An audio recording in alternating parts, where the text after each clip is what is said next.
It's really just everyone hanging out, having a good time, and don't worry about the viewers or anything like that. Right. Think we're good? Yeah.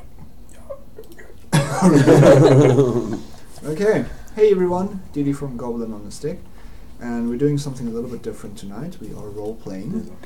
We're playing Dungeons and Dragons, and with me here I have my good friends Jonathan. I'm looking at the screen, the camera. Right. We've got Amy, and we've got Nico. Zelda and Inkling, hi, welcome to the stream. I hope you guys have fun with us tonight. This is something completely different. If you guys watched the Fractured Butthole stream the other night, you would recognize Nico from that. So, we're playing D&D, which is a pen and paper role-playing game. So instead of characters running around on the screen or something, we'll rather voice our actions rather than, picking up a controller and doing something on the screen. This gives you a lot more freedom in gameplay and character interactions and stuff like that. Alright, so we're going to go around the table. I'm going to introduce ourselves. I am going to be the GM, which is the Game Master, or the DM, which is the Dungeon Master. And I'm going to basically run the game. Clubhead, hi, welcome to the stream. Yes, these people are my friends. Who are these people? Why are they on my screen? Okay, so we're going to start with Jonathan. Introduce yourself and introduce your character. Hi, I'm Jonathan. I'm a student, gamer, caster, streamer, everything else that is to do with gaming. And I am playing tonight the totally not cliche half-orc barbarian. His name is Krusk. That's it. He's like Beyonce, just has one name. But so the barbarians don't really wear armor, and they use big weaponry, so he's going to be in the front having reckless abandon for his own life and just trying to do as much damage as possible tonight. Nice. Amy? Great, okay, my name's Amy. I'm a bit of a newbie to the gaming world, but I'm going to be playing a forest gnome that is also a warlock. So, sort of dynamite comes in small packages here. I forgot what else. What else should I add? I think that's good. Yeah, I'm gonna be all mysterious. Awesome. Nico? Hi, I'm Nico, and I'm going to be playing Duradin, who's a bard, and he's like a dwarf, a half dwarf, or what? A Yule dwarf. A Yule dwarf. I'm also a newbie at these things, so please be patient with me. All right. So everyone's introduced. We'll start the game. You all live in the world of Faendal. How do you spell that? Hey? How do you spell that? Faendal. You all live in the world of Faendal. And you find yourself in this area, right here. You can see my amazing drawing skills. You find yourself here in the big city of Nubia. This is the area that the adventure is going to be taking place in, this area. It's not the entire Faendal. This is just a small province inside of Faendal. Okay, so you find yourself in Nubia. You each got a message from the king of Nubia saying he wants to get you guys in for a very important task. He's heard great things about you, and you guys are perfect for the job at hand. So yeah, that's where you guys find yourself right now. So I just want to ask,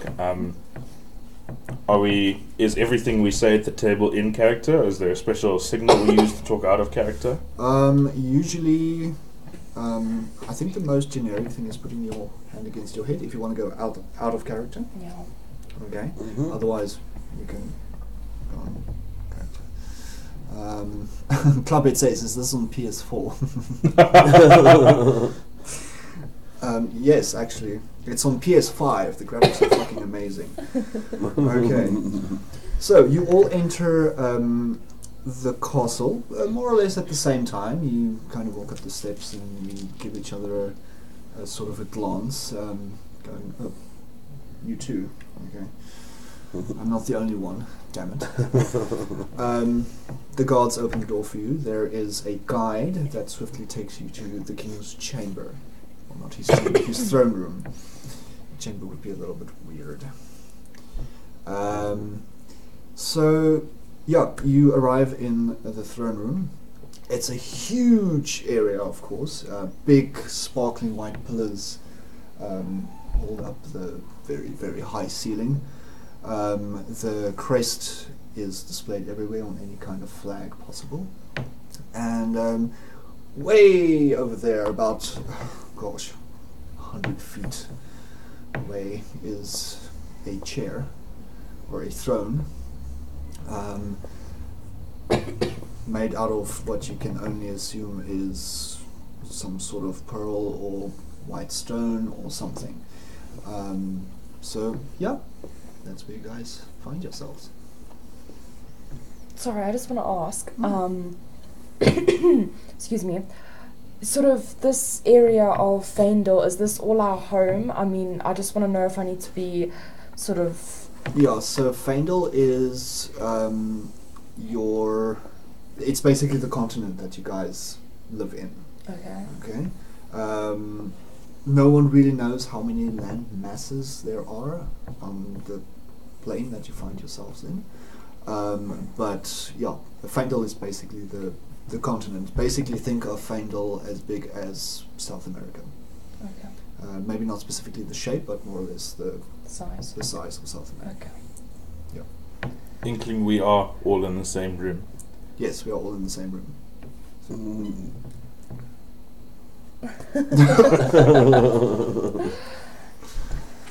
What are you going to do in the stream? We are role-playing. We are playing D&D, Dungeons and Dragons, 5th edition.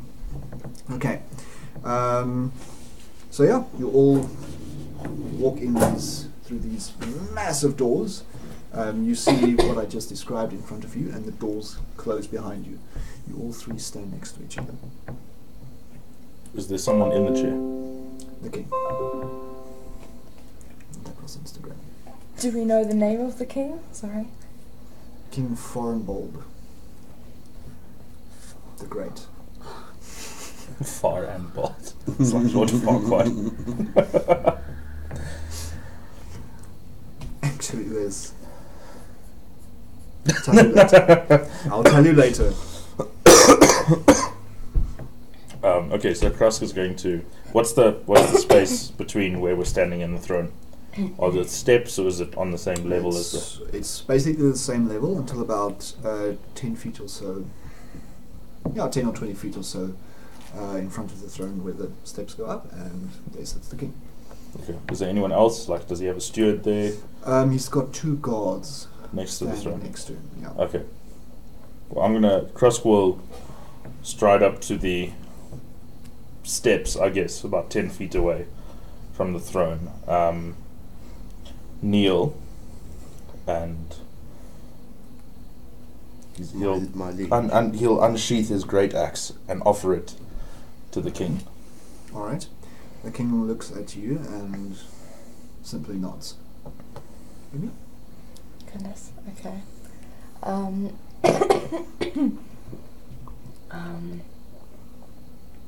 Okay, then I follow your lead. I step forward to the king, and I say, "Your Greatness, really an excellent choice you have made here.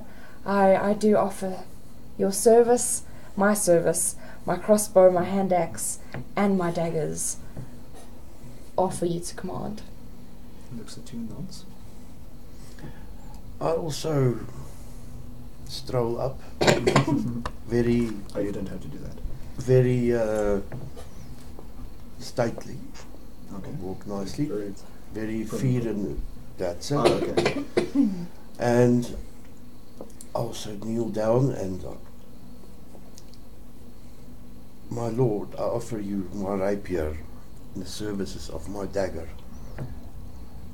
And I salute you with the lute and the lyre.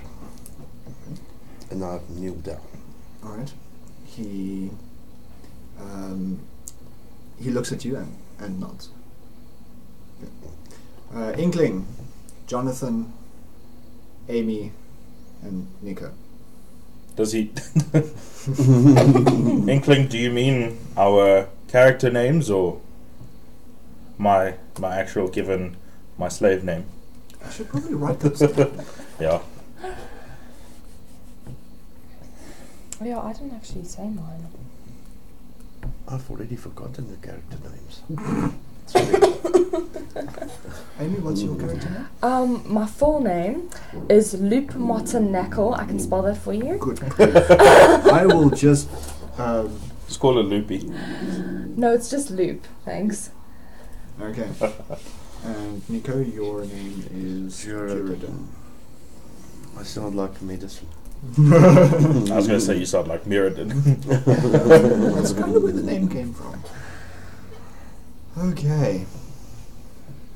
Hi Zelda, welcome back. You saw that post where it was like getting a female James Bond and a female Doctor Who. What's next? A female Zelda. Mm-hmm.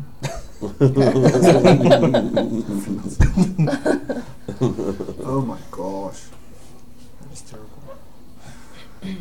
Alright. So you guys... so you all three kneel. The king nodded to all three of you. He looks to the side and he makes this hand gesture. And his steward or assistant or whoever comes up and says, "The king has beckoned for you, for he has a special task for you. You are to escort the great Aegis Stormbringer to the Tower of Valkyr. Sort that on the map. Mm-hmm. Before the full moon you must arrive, or you will not get paid and the world just may or may not end. This is a very, very important expedition." And he looks towards the side and he does a gesture, and out comes the Paladin, or a Paladin. You all recognize this Paladin as Aegis Stormbringer. He is known for many, many, many legends of great feats. You know, he slayed the great dragons and the great ogres and all those things. Just by the way, if any of my old D&D group people are watching, this takes place 1,000 years after we finish the campaign. Hi, welcome to the stream. This is D&D 5th edition. Alright. So yeah, there we go. He walks out and he really is the epitome of perfection. Beautiful, almost white, silver, almost white, shining armor.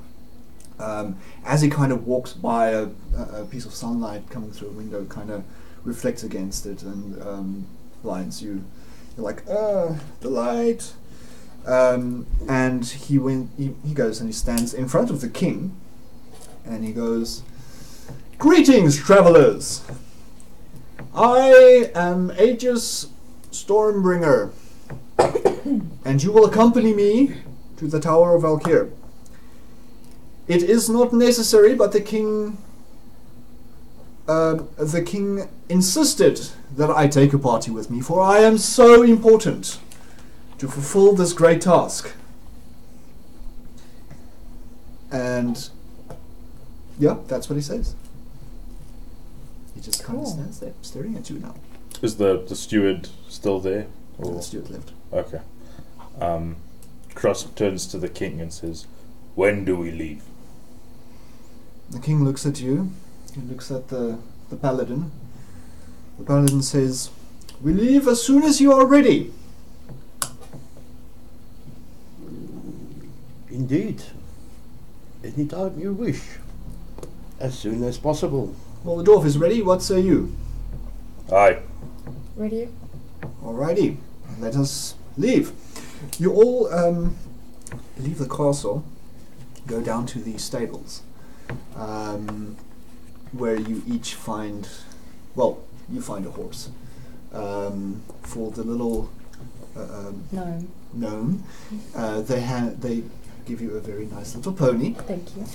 And you get a donkey, because humans don't really like dwarves all that much. Aegis, though, comes out with a sparkling white horse. Big stallion. You probably have never seen such a big horse in your life. So someone also asked if we're in the Oh, in the same room. Yeah, we're in the left same to room. right. Cannot remember your names. Next time we'll get an overlay. 1, 2, 3. Yeah, so Jonathan 1, Amy 2, Nico 3. Always number one. Alright, so you guys exit the sort of the castle area, and there's this big parade outside with balloons and confetti and wizards cast spells that make fireworks and crap like that, and it's amazing. But you all can quite clearly see that Aegis Stormbringer is very much in the spotlight, and you guys are really just tagging along. So yeah, anyone want to do anything or say anything? You guys I'll just follow behind. Yeah. I'm not going to wave or anything. Not gonna wave. Not gonna wave. I'm starting to feel inspired Alright. to play a little tune Okay. on my lute. Okay. This A reminds tune me of the victory and a tune of suspense, a Alright. tune of an epic proportion. So I'll just give a brief little ding-a-ling, ding, ding, ding, ding, ding, ding, ding. So Perfect. everybody is inspired There, for the trip at hand. as you kind of, oh, you're using bardic inspiration. Which reminds me of the I can only use that in druid battle. from Asterix. You The one can who use it who once a kept day. under the bard. Well, in once, Asterix, who kept trying to sing, and and everyone after put that us you have like, to shut go up. next. Okay, so I won't use You bardic. won't use, you'll just play the lute and stuff. That's right. You, as you kind of play, actually do a perception check for me. Perception check. That's not very good. Perception. 4. 4. Yeah, so Okay. In the crowd, you can, as you kind of like play stuff and on your donkey and everything, and you kind of look towards the side, and there's a little kid inside his mother's arm, and he's like, "Mommy, look at that weird short man on the donkey." And his mommy just kind of like does this, and she whispers something to him, and he just kind of grabs her. I just look over and I smile and I wave. She kind of gives you this weird look of disgust and just continues about her business. I just carry on. What? I'm not gonna make trouble here. Alright, perfect. Nothing to be seen here. Pyre doesn't get this. Pyre, it's basically an RPG game, but you voice your actions rather than pick up a controller and play a game. But otherwise, ciao, I'll see you on Monday. And the outcome of any possible event is decided by dice. Yes. Yes. If you attack someone, you roll a dice and you add a whole bunch of numbers and subtract the square root of a pi, and there you go. That's your damage. Old school. Old school. Alright, so eventually you guys leave Nubia, and let me just find the right scene here. We don't want to go to the break scene. There we go. So you guys were here at Nubia, and the fastest way to get to the Tower of Valkyr is through the little village of Kolth. What's the scale? Like, how many miles is that? It'll take you about a day's journey to Kolth. Okay. And then what, like half a day to the tower? And then, yeah, half a day, Depending on 4 or 5 hours, Okay. more or less. So you guys start journeying, and as you kind of get here, this is the lake. This right here. This is the lake of the three gods. Legend has it that 1,000 years ago, there was a huge battle between three gods at this lake. The lake was apparently considerably smaller at that stage, but ever since then the lake has grown exponentially. Alright. I'll get to the chat just now. So you guys are more or less there. Anything specific you guys want to do on the road? Do we know the names of the gods, or was it just sort of folklore? The names of the gods, legend has it that it was Valkyr, whose tower is at the lake. Valkyr is the god of water.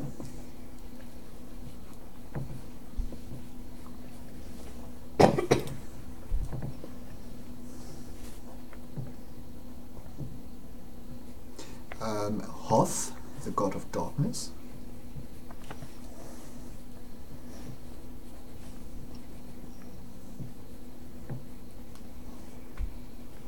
And Asira, the god of light. Osira. Asira.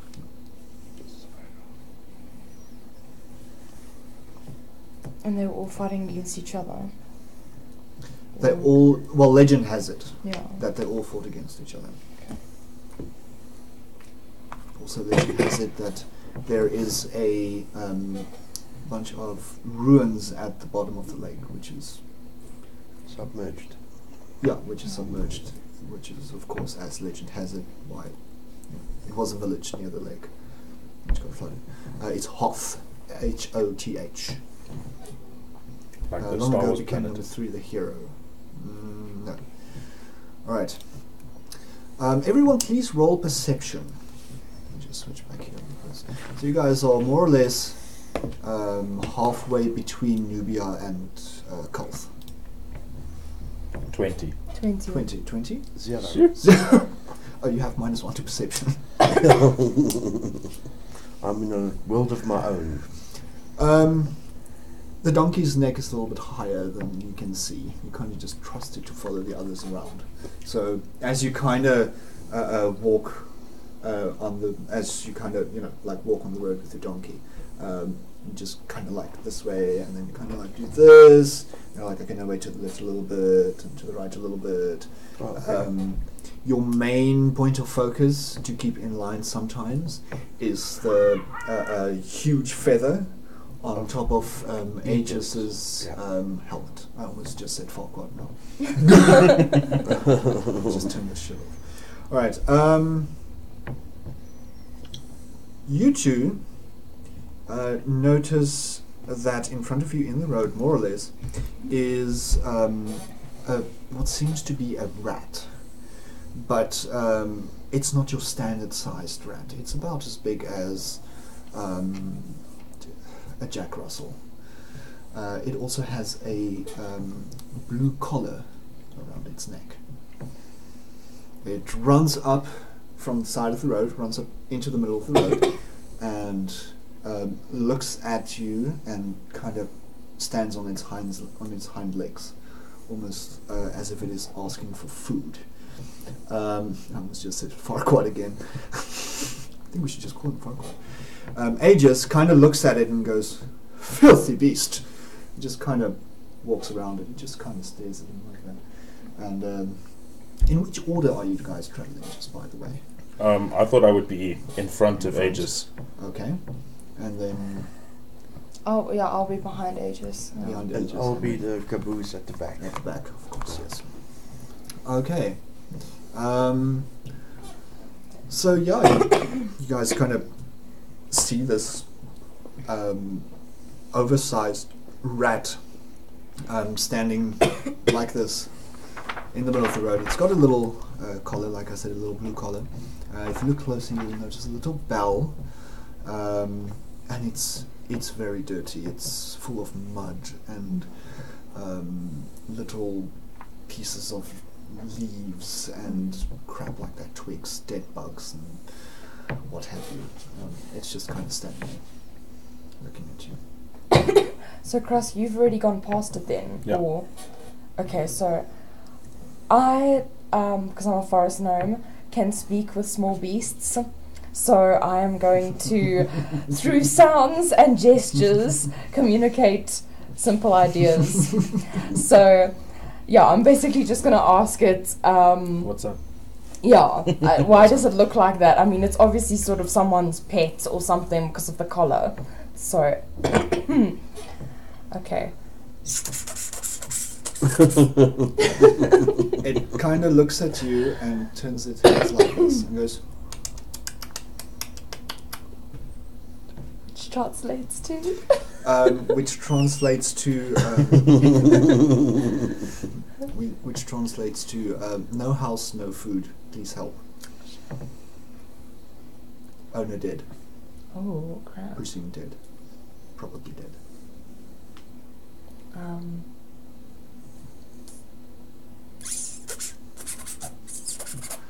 Which translates to the how. What happened? He goes, which translates into, Yeah. and then he starts barking. Hey. It is not a Jack Russell-sized rat, it is a rat-sized Jack Russell.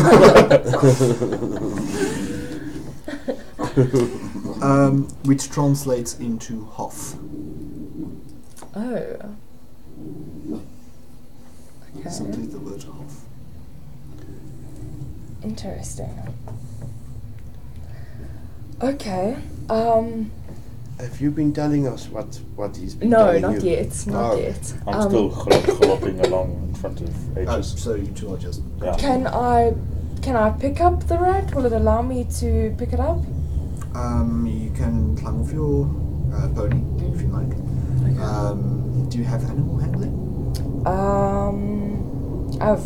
Well, not as in like a proficiency, no. Is it? Let me just quickly see your character sheet.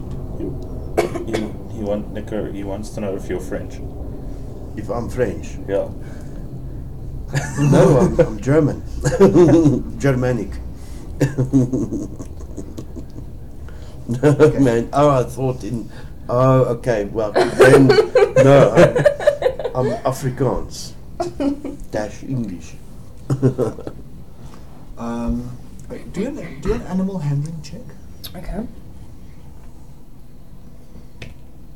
Ooh, 9. Plus? 9. Still is plus. That's not a saving throw. No, plus that. What did you roll? 8 plus 1. Oh, So 9. I can't see the numbers with clear dice. You climb off and you very carefully reach out towards this rat-sized Jack Russell, apparently, and he just kind of scampers back, looking very, very scared. As you kind of look at him, he's sort of anorexic. He hasn't eaten in months. He looks at you and goes, which translates to creatures in the water, please help. Okay. Well, I return to my pony and grab some of my rations and offer it to the rat. Okay. just do an animal handling check again for me? Man's gonna get bitten I off. feel like it is. Gonna get rabies. 18. 18. Okay. Does not get rabies. Hopefully. Do you give it a piece of meat, a piece of bread? Yeah, rations can be anything, I guess. Yeah, but like dried. Maybe like biltong. Beef jerky. Dried pork. Beef jerky for the people who don't know what biltong is. That's more or less beef jerky, right? Yeah, I would say so. Yeah. So you take out a little piece of beef jerky and you hand it out to the rat, and he looks at you and grabs it with his two little paws and starts munching on it viciously. Okay. I'm going to say, which translates to, I can't offer you more help if you don't come with me, but I can speak to this paladin to see if he can help out. All right.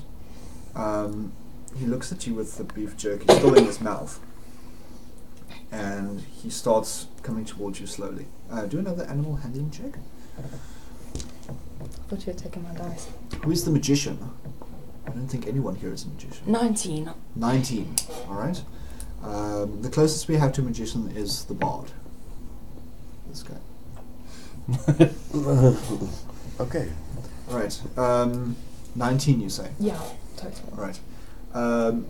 You kind of reach out to him again, and he stands still, and you kind of pick him up. You kind of look at him, and he kind of looks into your eyes as if he's met his soulmate. You have never seen a creature this grateful for a little piece of beef jerky before.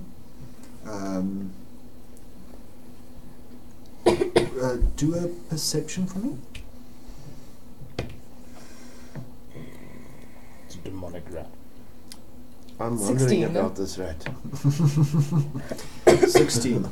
On the little bell on the collar, you can see there's something engraved. The name Hubert. Hubert. What?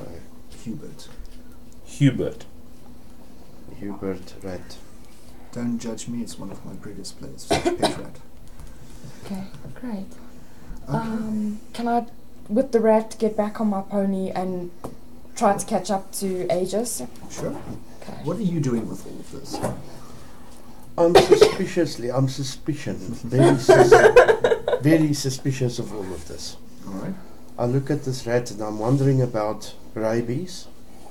I'm wondering about whether this rat is an enemy in disguise, or if it's a like an evil wizard or something. That might be a rat that wants to get the paladin stuffed or what. Okay. So I'm just suspicious, carefully suspicious. So I'm like a dog that sort of looks at strangers kind of and like snarls. Yeah, you know, anxious about Knorr. this weird little Yeah. creature. Alright. Yes, so that's what I do. Alright. Cool. Hi Robin, welcome to the stream. No, that's not Robin. Her name says literally my name is Robin. Oh, okay. Okay. So you actually don't know about this little rat. Well, I saw it, but I just looked past it. Yeah, you just kind of went past it. I'm saying And, galloped. neither does neither does Aegis. I actually need to write his name down before I say Farquhar.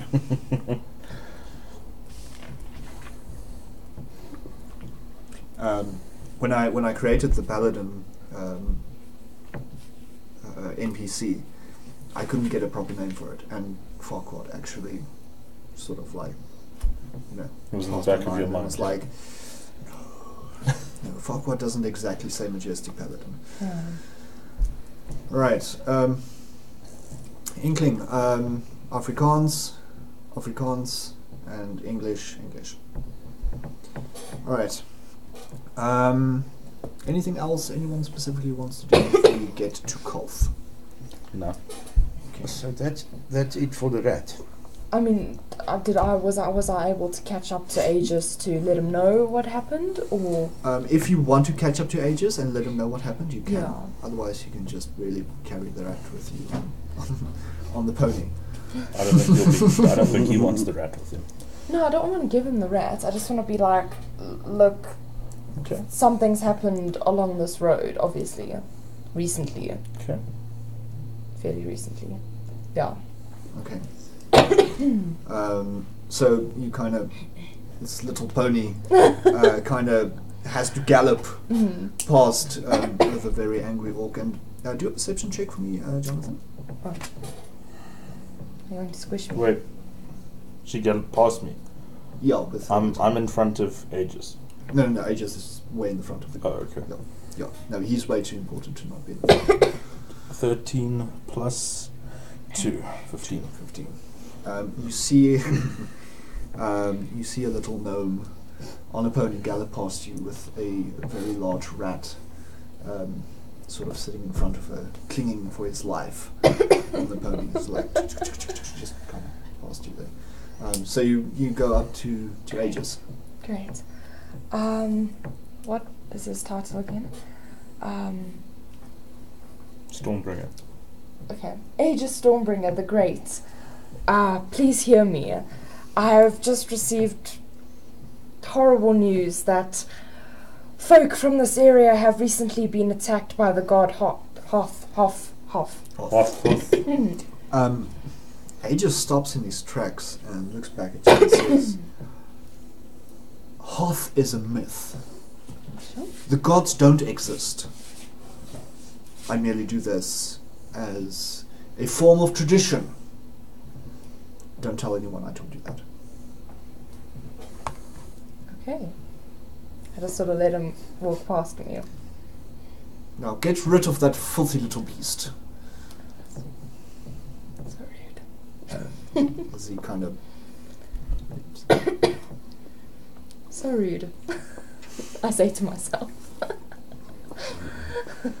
Okay. I'm gonna keep the rat though. Alright. Cool. Krusk wants to sort of be as close to Aegis as possible. Alright. Not to like overhear or to talk to, he just wants to do the job of protecting in case. Okay. Cool. Yeah, you once again presumably pass the gnome on the pony with nothing more than a mild trot. The horse kind of looks at the pony, scuffs at it as you kind of pass by. I'll scoff at the gnome too. The rat scoffs back at you. You notice the rat kind of hissing at the big orc that just kind of passed by on the horse. Yes, I know he is a half-wit, it's okay. And you, where are you in all of this? I'm still looking where this horse is going, and I see, no, there's a horse. Oh, you there, can't see shit, that's yeah, why. You're just kind of like, you're having trouble keeping on the... There's a rat. keeping to the path. I'm thinking to myself, we're going to regret taking this Hubert, the rat, along. Alright. Right, let's see. Let's just catch up on some messages. Does a dragon exist? We don't know yet. Number 2 is Amy. Yes, number 2 is Amy. I don't understand this game. It's a role-playing game. It's a role-playing game, so... No, I am number 1. Jonathan is number 1. Nick And is I'm over over here. here. He's number 3. It's... Think of when you were little and you were like running around the garden and fighting dragons and riding on horses and picking up Make believe. Yeah. make-believe rats. It's like It's like- make believe, but we use pen and paper for stats and leveling up and weapons and damage and stuff. Did you scroll up? One of the I think you messages. scrolled up. One of the messages. I The can't scroll message just disappeared. up. Did he remove his message? Can you do that, Inkling? Yes, message retracted. Okay. Oh. Sure. So imagine Skyrim, but instead of clicking the mouse and the keyboard, you say what happens, Yeah. and if there's any ever an event which has multiple outcomes, then we roll a die to determine how our degree of success or failure. Yeah, so use our imagination. Right. So, not before long, you guys arrive in the little village of Kolth. It is quite clearly not a very healthy village. I can actually bring up the map. Where are you? Where is the map? There we go. So, for those who... Oh, that's not what I wanted to do. That's not whiteboard mode. That's not whiteboard. There we go. There we go. So this is where they are at the moment, in Kolth. D20 or die. Yeah, more or less. Inkling, a D20 is a dice with 20 sides. Right. Also, hi Pornstar. Welcome to the stream. D20. That's a D20 right there. Very nice. Gosh. Okay, anyway. It is not a very thriving or healthy town in the least. It actually looks quite decrepit. As you kind of come in, you see the inn on your left-hand side.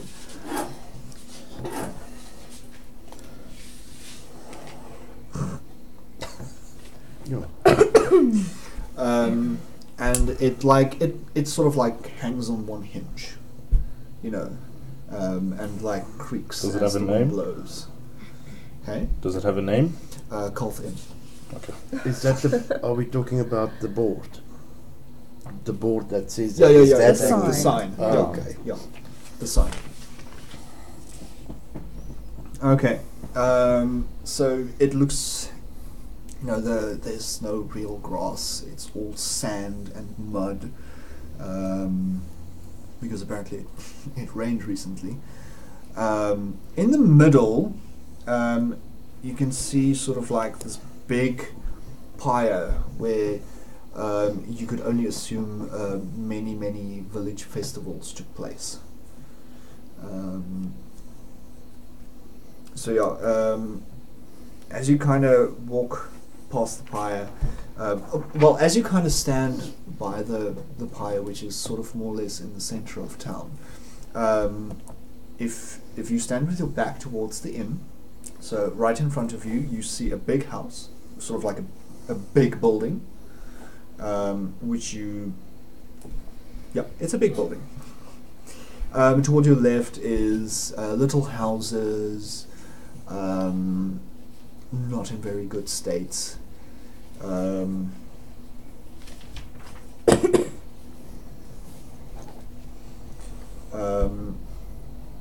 As you kind of look back towards the inn, towards the left of the inn, there's a stable. Sorry, the chat looks like Bubbles from Trailer Park Boys. The glasses. Oh Lord. Are there squids in the sea? These are my friends. Is the sea another one of your... Oh, it's just me. I'm looking like Trailer Park Boys. Bubbles. Okay. without It's a the series. I haven't seen it. Are there squids in the sea? Probably. Although, remember that body of water is not a sea, it's a lake. It's just a big ass lake. That's number Yeah, 3. it's not a sea. Oh, Just going to give you each a number next time. Refuses to humanize us. No, Yeah. we are numbers to him. So yeah, what really catches your eye is the inn and the stable to the left. Towards the right side of the village, there's the houses and stuff, so you assume that's where the people live. There's a big hall-like building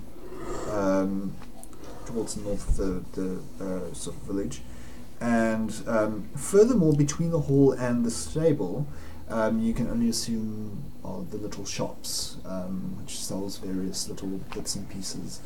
I'm not sure if there might be an armor smith or a weaponsmith or something there. Right, so you guys are standing in the middle of Kolth. What do you do? Where's Aegis gone?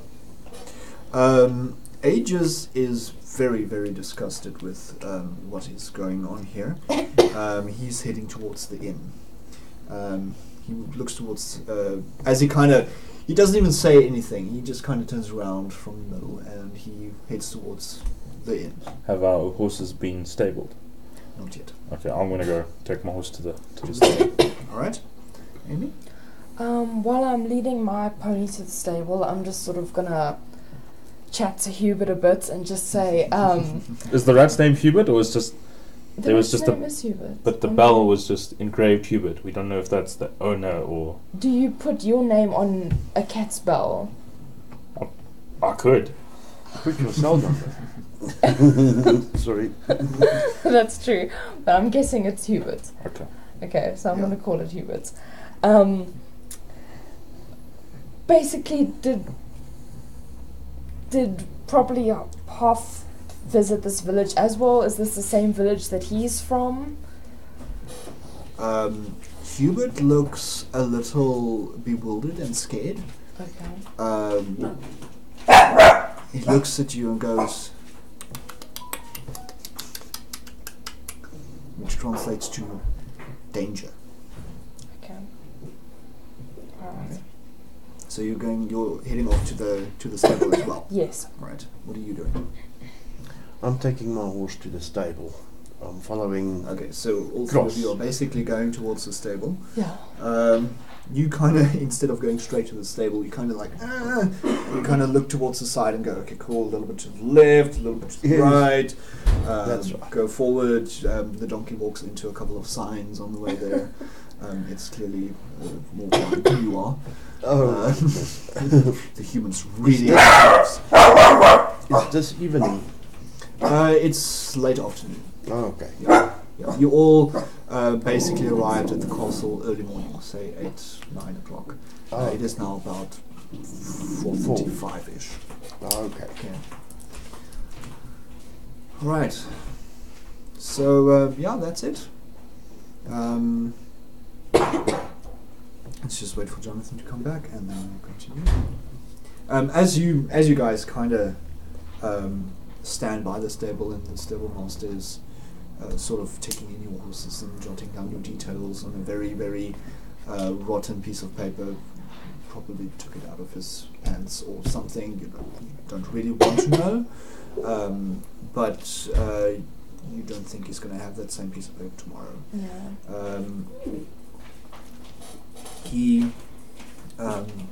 So as he kind of jots down the names and hey, yeah. Sorry guys, the dog's cycling. Right. I was just telling them, while you guys are sort of like registering your horses at the stables, you can hear Aegis Stormbringer announce loudly at the inn that he is in fact Aegis Stormbringer, and he demands that someone fetches his horse. He looks over at you three and says, "One of you, come fetch my horse." Not it. I'll take his horse to the stables. Okay. You head off to the and fetch his horse, and he doesn't even speak to you.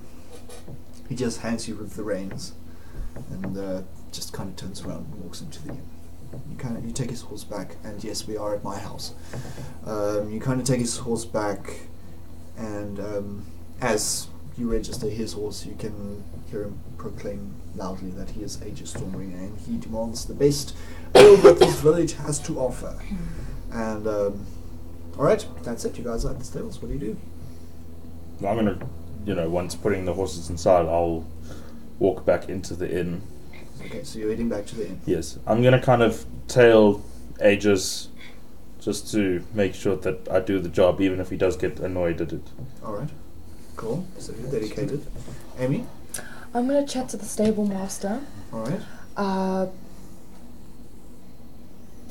Okay, I'm going to try and sort of Alright. be nice to this guy so that he gives me information. So. The stable master is obviously a man in in very old, worn-out clothes. The apron that he has on doesn't really help for much because it has almost more holes than his clothes has. What you can see, though, and what's really noticeable about him, is that he's wearing a top hat. Okay. Little one, what can I do for you? Good day, sir. What a fantastic hat you have there. Why, thank you. I'm very proud of it. I see, sir. I just wanted to ask, Kelth is such a splendid little town, and I've seen how it's sort of fallen from grace. How did that happen? Kelth was once a beautiful little town, and you can kind of see him reminisce. He's like, it was a beautiful little town. We had children running and playing in the streets and in the woods, and it was just so serene and beautiful and thriving. It was a thriving little town. And then you can see his face go from this delight to absolute horror, as he says. That was until the monsters came. The monsters? Please elaborate, sir. We don't know what they look like, but we do know they live near the lake. You see, we used to be... I'm listening to all of this. Eh? Yes. I'm listening to okay. Yeah. We used to be known for our very famous mushroom ale. Don't look at me like that. Disgusting. No, it's just that this is not the first time I've heard of mushroom ale in your campaigns. We used to be known for our mushroom ale, and ever since the monsters came, we could not go down to the lake, into the cave, to pick mushrooms for a mushroom ale. Many have tried, and many have just simply not returned. Goodness, well, thank you, Sawyer, for sharing your story with me. Mm-hmm. Oh, if only we could get someone to go pick some mushrooms for us, then maybe, just maybe, we can get a glimmer back of what Kulth used to be. Indeed. He looks at you and says, "What do you want?" Dwarf. We're humble, but I just say nothing to be seen here, and I walk away gracefully. He looks over at you and says, he points over at the donkey and says, "Is that his?" Indeed, sir. A fitting beast for a fitting beast. He says, and he turns around. He says, you best get some sleep and head indoors. It is not safe at night. Thank you for your time. You are welcome, my lady. Turns around and walks away. Okay, I'm going to run up to our dwarf friend. What's his name? I don't know, I'm going to be introduced. I'm going to grab you and say, look, we have no qualms here. Us short people need to stick together. But I must say to you that something is not right with this mission. Aegis is a great warrior, but I do not trust him. You see, I I've warned him on the way here that there are monsters and evil about, and he took no notice. He does not believe in the gods, and as a paladin, that is blasphemy. I'll cut you off there. Okay. Jonathan, you Cutscene. well, Krusk Yeah. sits inside sitting inside the inn, and you can kind of see Aegis flailing his arms around, demanding ale and everything, and the barman looks very old, very sort of neglected. You know, he's obviously somewhere in his 80s or something. He should not be behind a bar. You can kind of see him explain to Aegis that there is nothing, because there is no money to trade, because there is no mushrooms, so there is no ale, so there is nothing else. After that, you kind of see Aegis and why is this doing this all the time? This is irritating. You can kind of see Aegis talk to the barman, and you can't really hear what he says. But the next moment, he flings up from his, he like jumps up from his Aegis. Yeah, Aegis jumps up from his chair, runs outside towards the doors of the inn.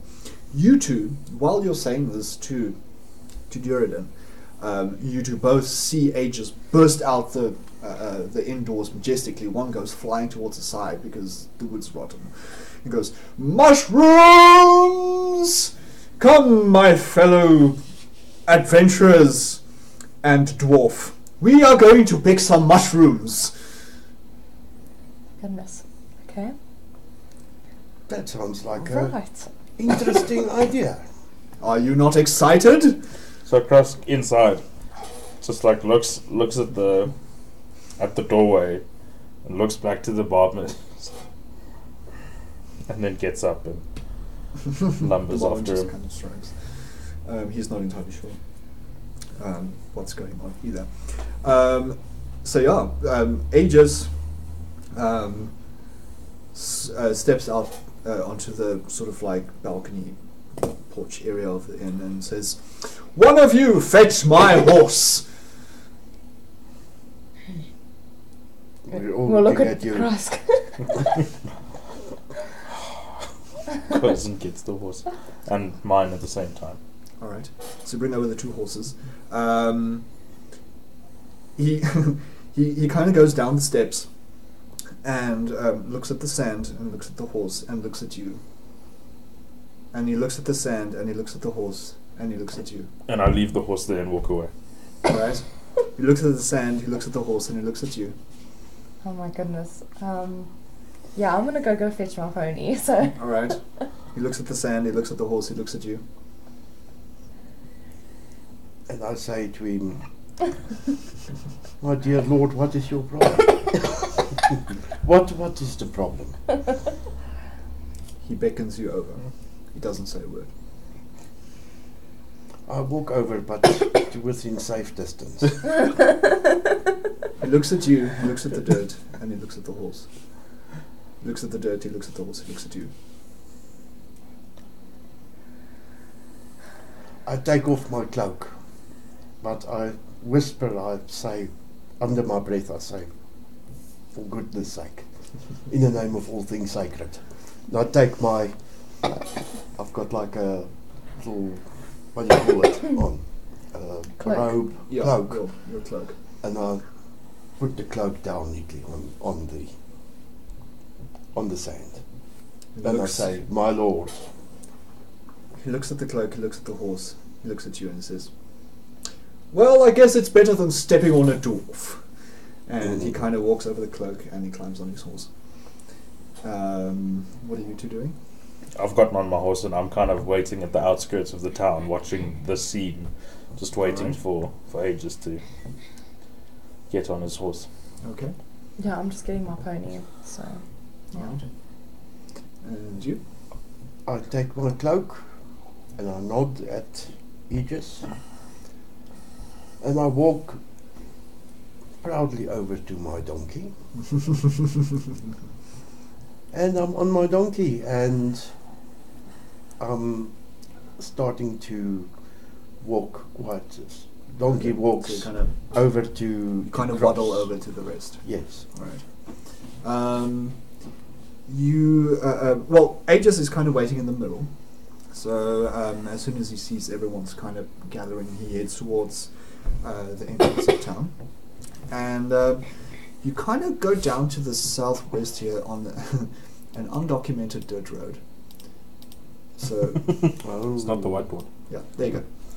So after about, half an hour or so, you get to the edge of the lake, and it is now dark. As you kind of reach the edge of the lake, you see this beautiful blue shine around the edge of the lake. Hubert is getting restless. He's getting very restless. You kind of see just sort of like along the sides of the lake, there's just this beautiful blue glow. You've never seen anything quite like it.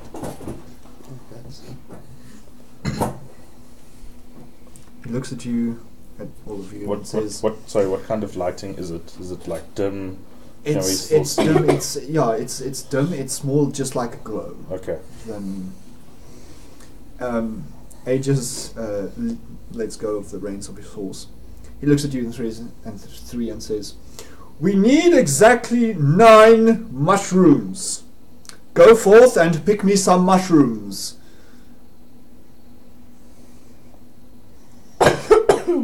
Or you will not get paid. Okay. Sorry, what's your character's name again? Jared. Heard it. Have any torches?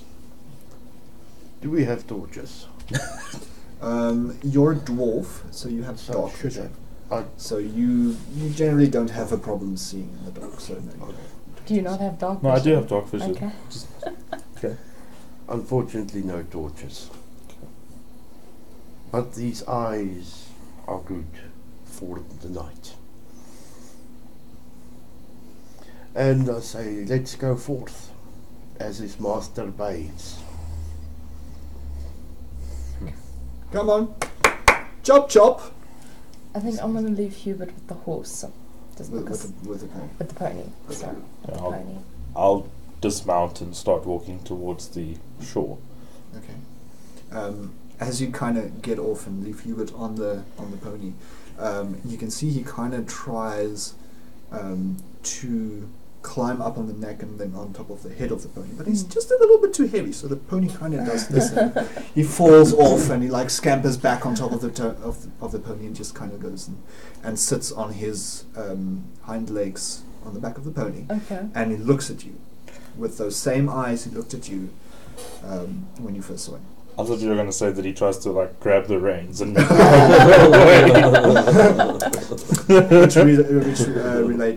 which translates to yeah, yeah. Okay, so you all head to the, I'm assuming to the edge of the lake, where the blue here is.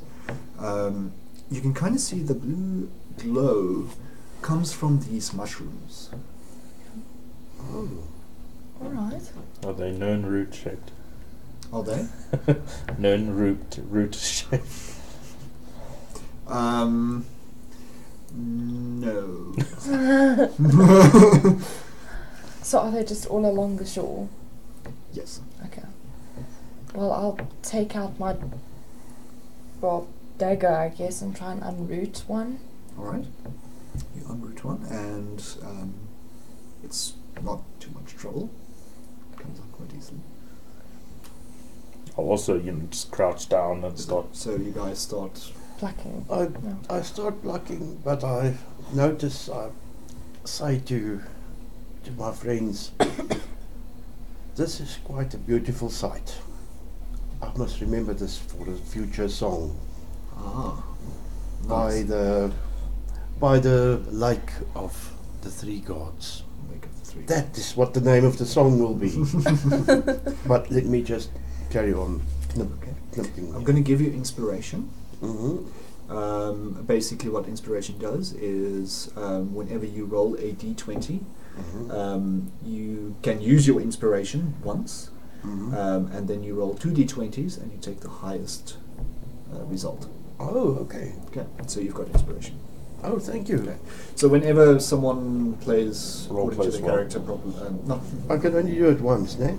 yeah, You can only have one inspiration at yeah, a you can time. only so have one inspiration. So use it often and then Okay. earn it Yeah. back more. Yeah, Oh, the okay. more you roleplay a character, the more often you're going to have inspiration. And sorry guys, I didn't want to say properly because that makes it sound like you guys aren't roleplaying your characters properly. No, when you roleplay and the GM deems it necessary, then you can give inspiration.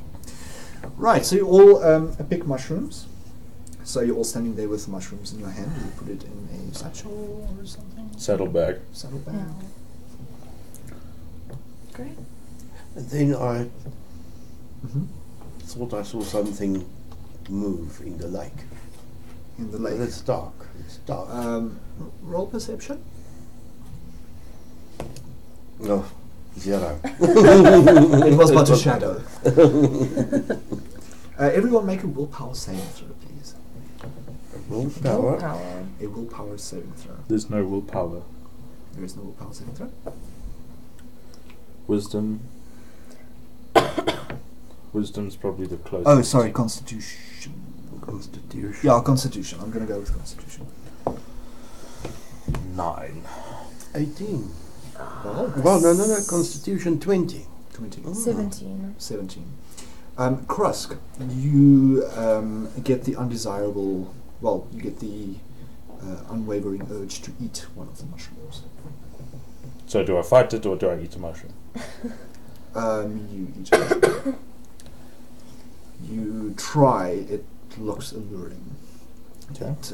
You kind of stare at one of the mushrooms and it just looks so delicious. And you kind of wonder what it tastes like. And you can smell all kinds of aromas coming from it, like roast chicken and calamari and sushi and deer and just all these wonderful aromas coming from it. Okay. You take a bite out of it. Just do another Constitution saving throw. 11. All right. I rolled a 3 and a 5. I've got like +6 for saving throws for Constitution, and I rolled a 3 and a 5. Can I jump in? As I see this, I immediately bend down and get another mushroom. Okay. Just to make sure we've got 9. And I say, for goodness sake, we need 9 of these. Do a Constitution saving throw. I thought you were gonna save me, but no. I thought you were gonna like smack it out of my hand It's too or late. something. It's too 15. late. It's in your mouth. It's like when a dog picks up something Yeah. it shouldn't. It's like, no, no, no, drop it, drop it. Bad orc. Okay, so yeah, you guys have exactly 9 mushrooms. And any consequences of him eating a mushroom? No, you can't really say that you feel any different. So it's Did not. it taste good? It tasted fucking delicious. He's swearing in front of the kids. It's my stream. Thank you. Make a mental note to maybe get more mushrooms. Poppycock. Poppycock. On the yes. way home, I'll get more mushrooms. All right. Can I propose I disappear for a minute or two? Oh yeah, sure. Okay. Sure. You'll just kind of follow that. Okay, the character is on auto now. So shall we return to the horses? All right. You guys return Yeah, to the horses. Okay, I'm pressing the wrong buttons.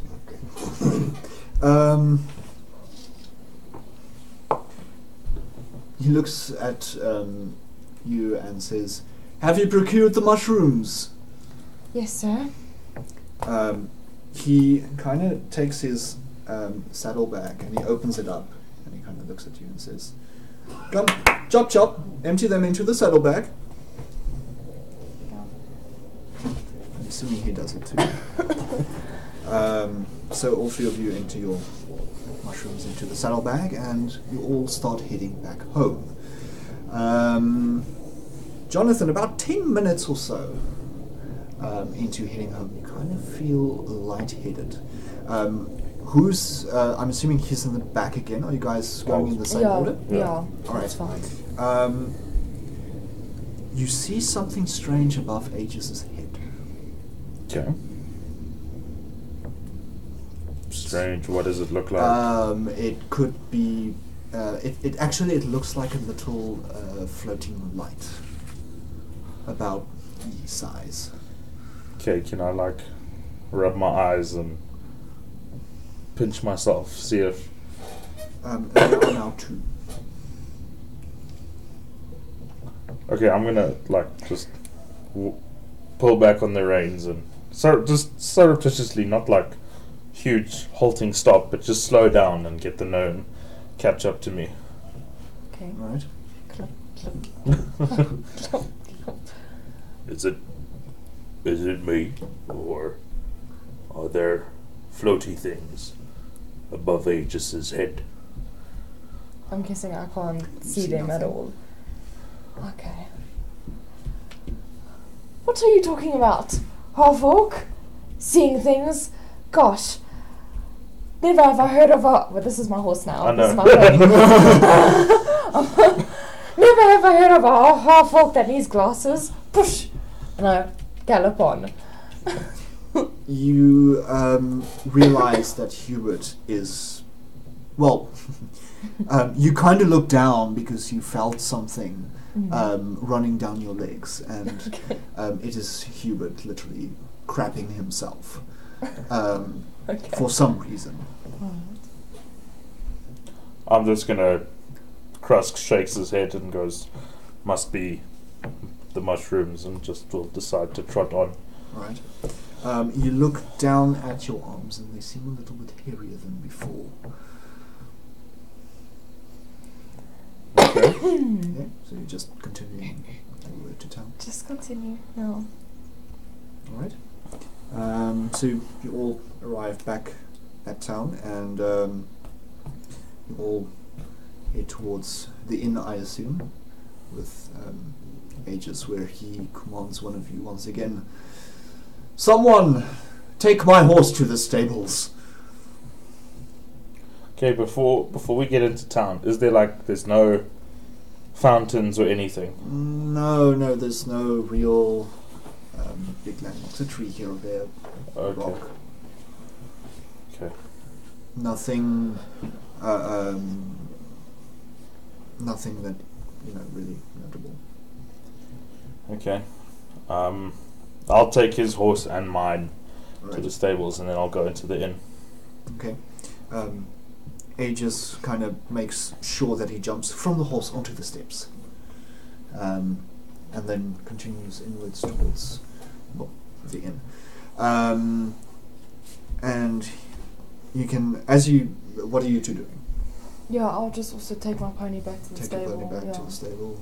The same, yeah. I'll Same. take mine. As you all kind of head towards the stable, you hear Aegis go, "Look! I, Aegis Stormbringer, have brought you all the mushrooms that you need to make ale." And you can hear, the 4 patrons left in the inn sort of like going, "Yay!" and cheering and stuff. Can Right. I ask a question? Nothing serious happened while I was away. No, No. he No, started nothing hallucinating. happened. He started hallucinating. Oh, it's a magic one. Yeah. Well, So when we get back inside the inn, can I go up to the room, to my room? Have we paid for our rooms? Are we paying? have Is you? it? Are you sleeping under the stars? Is Are you this- sleeping in the inn? Are we under? Can we say that we're under the business of the king and that we deserve free lodging? You sort of hear Aegis demand that, and he heads upstairs. I'll follow. Right. The barman quickly stops you and says, "Where are you going?" Oh, shit. Which? How much? 4 silver pieces for the night. Okay, pay him 4 silver pieces. Alright. And you, oh little one, 4 silver pieces for the night. Yeah, sure. How many pieces? You, 10. 1 gold piece for the night. Okay. I scratch through my bag of coppers and I look at this whoever I'm talking to at the moment and I say, how about a little bit of music to make that amount go down a little bit and to cheer up everybody in the end? Well, if you really do want to play some music, you're more than welcome, but then it'll be 2 gold for the night. Never mind. I pay the 1 gold. Okay, let me get upstairs. Right. He wants to know if we're looking at the chat. Oh, dear Lord. Rijikum, hi. Welcome to the stream. Xbox commented on my drawing. Good painting. Oh yeah, he painted Cuphead, and Xbox went like, "That's an amazing painting." That's really cool. This is D&D 5th edition. We're role playing tonight. Pen And and yes, paper. we are looking at the chat when you remember to. And before you ask, we are in the same room because everyone Yes. seems to ask See? that. Yes. Be funny if we weren't. If Somewhere in Cape Town. Yeah, it's like a practice thing where I like stick my hand outside of the camera and then the cameraman. there's a at the other- dedicated person next to Nico going. Okay. So you'll spend the night. Well, sorry. I didn't want to go retire yet. I just wanted to go find like a wash basin and just. Oh, and just kind of splash yourself. You And I'm actually interested in that ale. and then ale. Yes, so I'm also just putting down my stuff. Right. So you all But head I up to carry your I rooms, carry basically. my lyre and my bag of coppers with me. Right. Okay, so you all basically head upstairs towards your rooms. I'm going to start with you. There is no dedicated bathroom. There is a bucket with water in it. Is it water? I want to have a Is it sniff slop? and make sure it's not a latrine or something. No, it's water. It's Okay. either something to drink out of, or it's a clean latrine. Yeah, I'll Saying just that 5 times fast. splash and Right. give myself As you kind of look at your reflection in the water, you actually notice that your nose looks really odd. And, gosh, did you have a mustache before? You look down at your hands and your arms, and they're much hairier than even before, and your nails kind of elongated. Okay, Right. I'm gonna go. Mhm. So, I'll splash the water and then I look down and see the reflection and do all that, and then now I'm gonna go find the gnome or the dwarf and just Right. like, what the hell? So, Okay. whose room is closest? I would assume that the gnome is the closest. Okay. Gnome, what are you doing inside your room? Sound is giving problems. The sound is off, I think. Okay. Hello. Hello? Hello, I'm can you seeing hear the us? little bar under the microphone. Oh, Oh, the voices yeah, are the off. voices are off. What, is there a delay? There might be a delay. Like when you say off? There's a delay. We've been playing with a delay. There's a 1.8 second delay. Just like me. Whoopsie. What about that little setting? Sorry, guys, and thank you, Ritikun. Can you hear us now? I don't think it's so much hearing, it's the voices are They're Yeah. not synchronized. Yeah. Oh, okay. And everyone else was just everyone else was fine. Just No one said anything. It's okay. These things happen. Okay. Yeah, I'm gonna go actually wash Hubert because he still looks like a train wreck. So I'm just gonna go sort him out and maybe give him some more food and stuff. Good grief. Okay, so same thing in your room, and there's a bucket of water. So are you going to use the bucket of water to sort of try and Yeah, wash? not the whole bucket, but sort of. thought you were just like- gonna dunk the rat. No, I'm not gonna dunk the rat. Yeah, just sort of take a little Oh, bit you and like sort of kinda- splash him and comb him with my fingers and that kind of Okay. thing. Just give me your character sheet there for a sec. Do an animal handling check for me.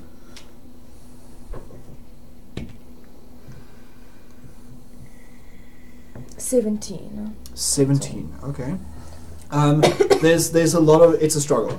It's a struggle. Hubert clearly doesn't like being washed. Yeah. He likes his muck and his dead critters. I think that might have been a frog at one stage. It's leftovers. Leftovers.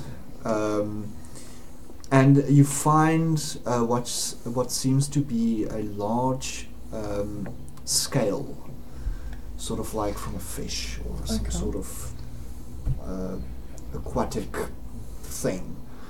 But it's quite a large scale. It's about that big. Sure. Okay. But yes, it's a struggle, and you're pretty sure you're wetter than he is when you're done, but he is clean up. Okay. He runs around the room like a little mad rat, trying to dry himself off. He jumps onto the bed and kind of like does this, and he like kind of dries himself off. Okay. And he like sits there and like does his nose. That's what rats do. He's like, yeah, you don't really want to know what he just did. Cool. Right. Yeah. Cool. So, Do I get to the room then? just before you get to the room, what are you doing in your room? Oh, you're I'm interested in the ale, so Yes, so I just put my things down and I'm down the stairs again. Well, I think if they're stairs, I yeah, don't know. downstairs. Into the main bar area, and I just go over to the barman. Barman, Yes. any ale ready yet? No. What else might you suggest? Nothing. And for 2 silvers, what would you suggest? You see another human come up and hands him like 5 copper pieces, and he goes towards the back. He pours him a drink. You're still here, dwarf. Now you listen here, gentlemen. My money is as good as this other guy's money. I would like to have a whiskey, please. Roll. What is it? Charisma? Which one? Charisma? No, there's no charisma. No, there is charisma, yeah. There is charisma. Yes. So add your saving No. throw thing. He did. No. It was Hubert. 7. Looks at you. No, it's +1. That's 4. Oh, okay, so it's 9 at least. Looks at you and goes, 1 gold piece. I'm out of money here. 1 gold or hit the road, dwarf. I very reluctantly hand over another gold piece. Walks over to the back, and he brings you a glass of something, and he hands it to you. So thank you, my dear man. Mm-hmm. I smell it. Doesn't smell like anything in particular. Is this whiskey or is this slop? What is this, my dear man? He looks at you and says, "Your kind should be happy with what they get."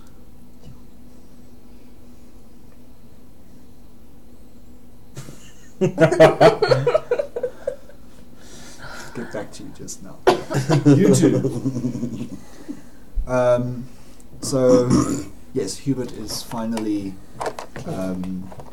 clean-ish. So, Don't need them all. And suddenly there's something that resembles a half-orc bursting into your room, I'm assuming. Like, does she see the hair? Yes. That's not the... Okay. Yes. Oh, it's real now. Yes. His nose has sort of elongated.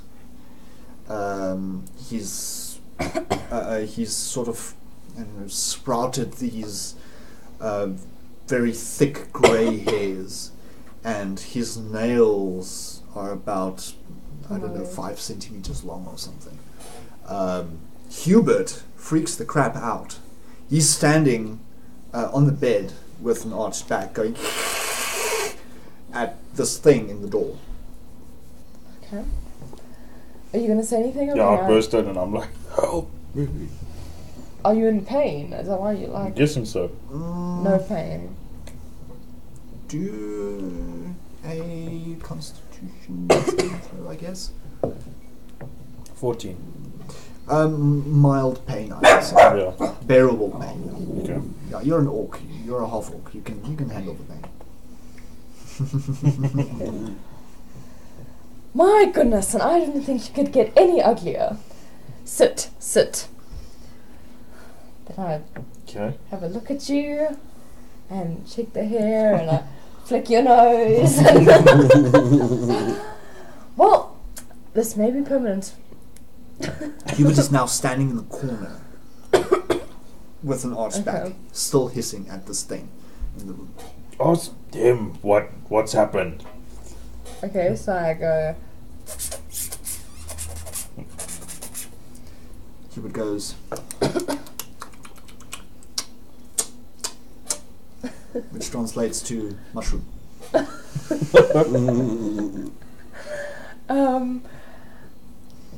Do you relay that to me?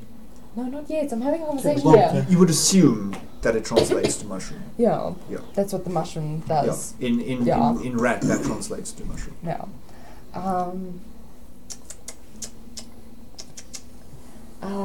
Basically, are these the monsters that sort of came and wrecked things? He looks at you and No. Okay. shakes his head very innocently. Ask him if it happened to him. Have you ever eaten the mushrooms? And has it happened to you? Oh snap! I say, Welcome to the game.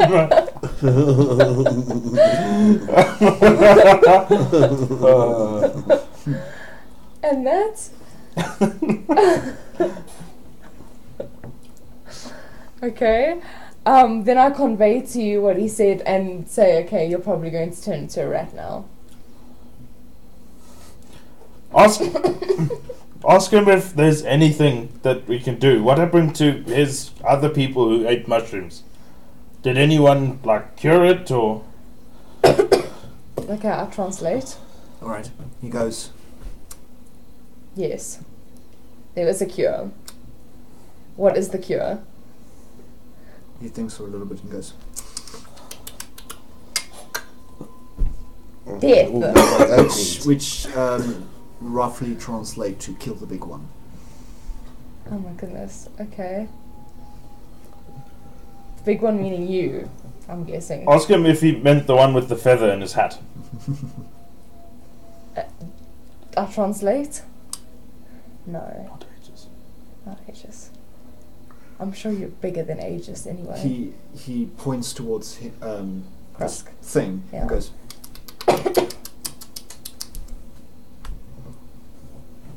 Don't. which translates to not him. Not.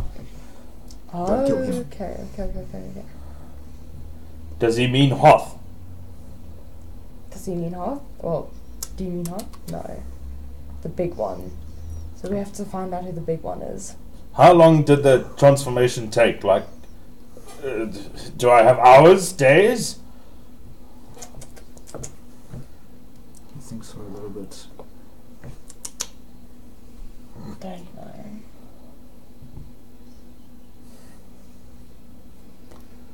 Where is the big one?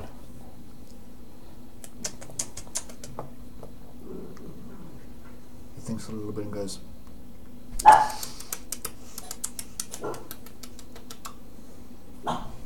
Big one is by the, I want to say, hills. no, sorry, it translates to the big one is down by the lake. Okay, lake. Alright. We have to go back to the lake. Let's leave Aegis here, get the dwarf, and let's go. Okay. I'm going to take that. I'm going to bring Hubert with. Yeah. Alright. Okay. You walk up to pick up Hubert, and he's like, reluctant. Do an animal handling check. 8. 8. He scampers away. Okay. And, like, Okay. which translates to please don't take me along with you. No. Okay, we'll be back. Alright? So we walk downstairs, and as Juridan is like about to pick up his Yes. Right. ale Yeah. or whatever. Speaking of which, let's get back to you for a second. You were just served something, a substance which is see-through, which doesn't smell like anything. And the barman just told you, your kind should accept. Your kind should take what they can get. That's fine. Right? What do you do? I say, I've had quite enough of this, thank you very much, and I pull out my rapier. And I tell him, I want either whiskey or my money back, or you shall taste my rapier. Okay. He looks at you and goes, you will regret this, dwarf. He takes the stuff away from you, puts it down behind the counter, and he pours you a drink and gives it to you. It's green, and it smells like licorice. Aha, now that's better. Hmm. It's much better. I take the drink and I swig it away. Okay. You feel a few more chest hair pop out, and it's delicious. Mm. It's delicious. It takes your breath away. We all know what that is. Right. At that point, the gnome and whatever's walking with her now How much do you weigh? Who, me? pushed you Yeah. away. In real life, or No. No. What's an average weight of a dwarf? probably not too heavy, but Say 80 kilos. Okay. I won't pick him up then, but I'll like grab him by the scruff of, like by the back of his shirt / cloak and come on, we're going. Alright. What do you do? I You say, go with okay, let's see what happens. Yeah, what's wrong? Oh, but then I see you're turning into a rat. Yeah, you kind of see I never this, commented on that before. this rat-like creature pull you by the hair. But I know it's him. I know it's Um, Cross. Do a perception check. This dice is biased against perception checks. Oh no, that's a good one. That is perception. Perception is down there. -1. It's 15. 15. Yeah, you recognize him. You can kind of make out. You were coming anyway. Oh, you're looking worse than you looked earlier. And then you say something. I was almost going to say what you say. Tell you on the way, and then let's just go. And I say, okay. We all merrily go along. Alright. Not so merrily. So are you guys heading straight out? Are you going to the stable? Yeah, I'll go get the horses. Go get the horses. Sorry, how And the- long will it take us if it's on foot? On foot, it'll probably take you about 50 minutes instead of 30, Okay, more or less. let's take the horses then. You'll Yeah. get to the stable, and the stable master kind of looks at you and sighs and shakes his head and hands you the horses. Your horse doesn't want to know anything from you. He's like, Okay. He goes crazy. Can I try an animal handling? You can try animal handling if you like. 7. You try and kind of get the horse to work along with you, but his hoof kind of connects with your face. You take full damage.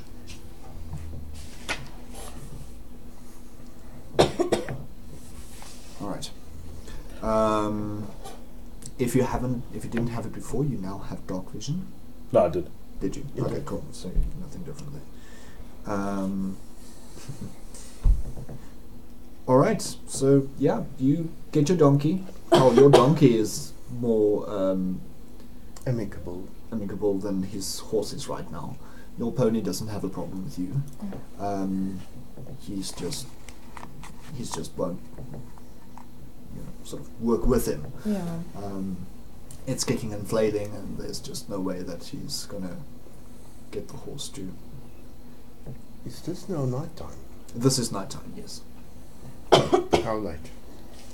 10 Probably, I would say about 8. 8ish, yeah. Okay. Bugger it. And I'll go on foot. Okay. You do notice, however, that your stride is a little bit faster. So you don't really need a horse. Right, so you guys head down to the lake, I'm assuming? Yeah. Okay, so you guys go down to the lake. Same blue glow, kind of decorates the space. Obviously not as beautiful as it was before, because these mushrooms turn you into a rat. Right, what do you guys do? Okay. So So we just walk along the shore and find a big thing. yeah, but in the meantime, we have conveyed what has Yeah. happened Okay, thank you. to yeah To Jordan. Jordan. Jordan. So you guys are just kind of checking out the sort of the coast of the lake. Everyone do a perception check for me. No, I'm retiring these dice. Oh. Getting microwaved at home. Oh, Yeah. that's 14. No, Perception. perception -1. Oh, it's 9. I got 3. 3. 3. Yeah. Did you roll? What did you roll? 2 and then +1. Oh, I rolled 1. It's quite serene Okay. out by the lake. There is the moon is now within its first quarter. Okay. So it's a half moon. That's all.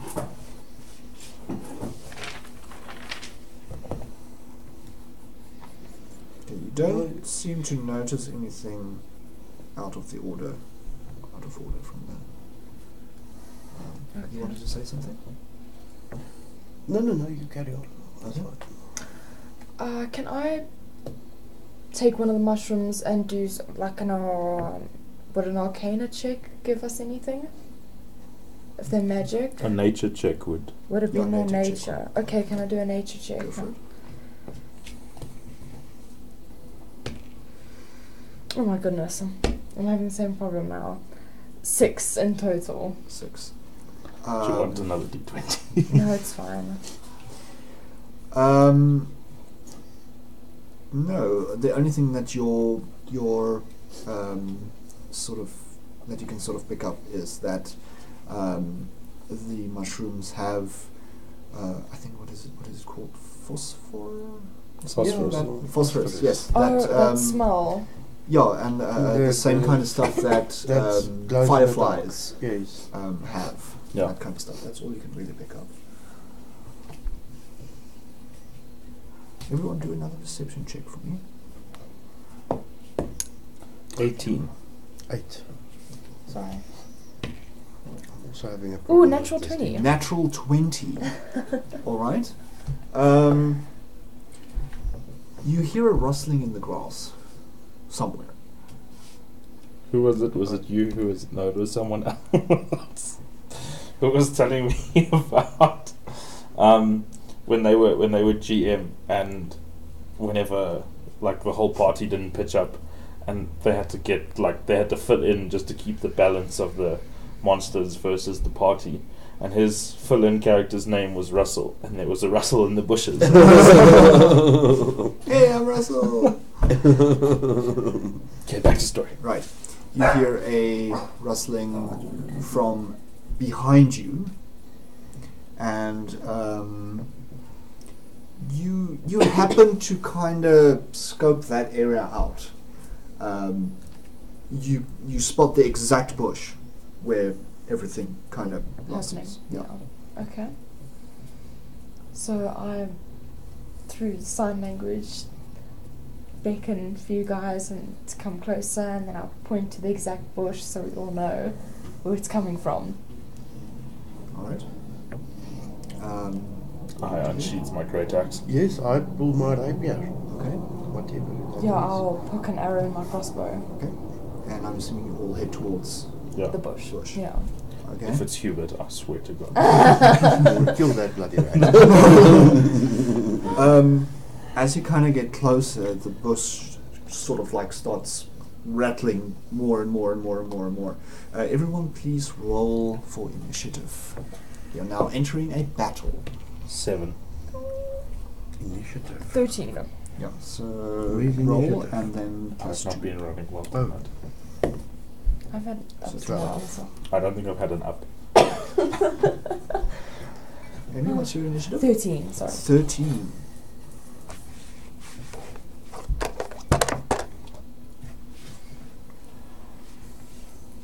Okay, Amy, you're first. Okay. So we actually still don't know what it is. No. It's a bush. Smite the bush. So okay, yeah, I'm just gonna let an arrow loose into it then, really. Okay, you have disadvantage though. Because I can't Because it's see. covered, yeah. Yeah, you can't see. Um, Yeah, so 2d20s and take the lower result. okay. If it's Hubert, he deserves this. 3. Oh. 3. Mm. Okay, you shoot the arrow into the bush, and it rustles a little bit more, but there's nothing else really Yeah. coming from it. Okay. So next, Jeridan, what do you do? I'm just say, what in the name of all things sacred is that? Who goes there? All right. And I look and I approach with my rapier. With your rapier. What'd you say? You hear from the bush. You hear, don't hurt me! Don't hurt me! Don't hurt me! Everyone, just do a real quick perception check. Yeah. 19. 19. Shoot 4.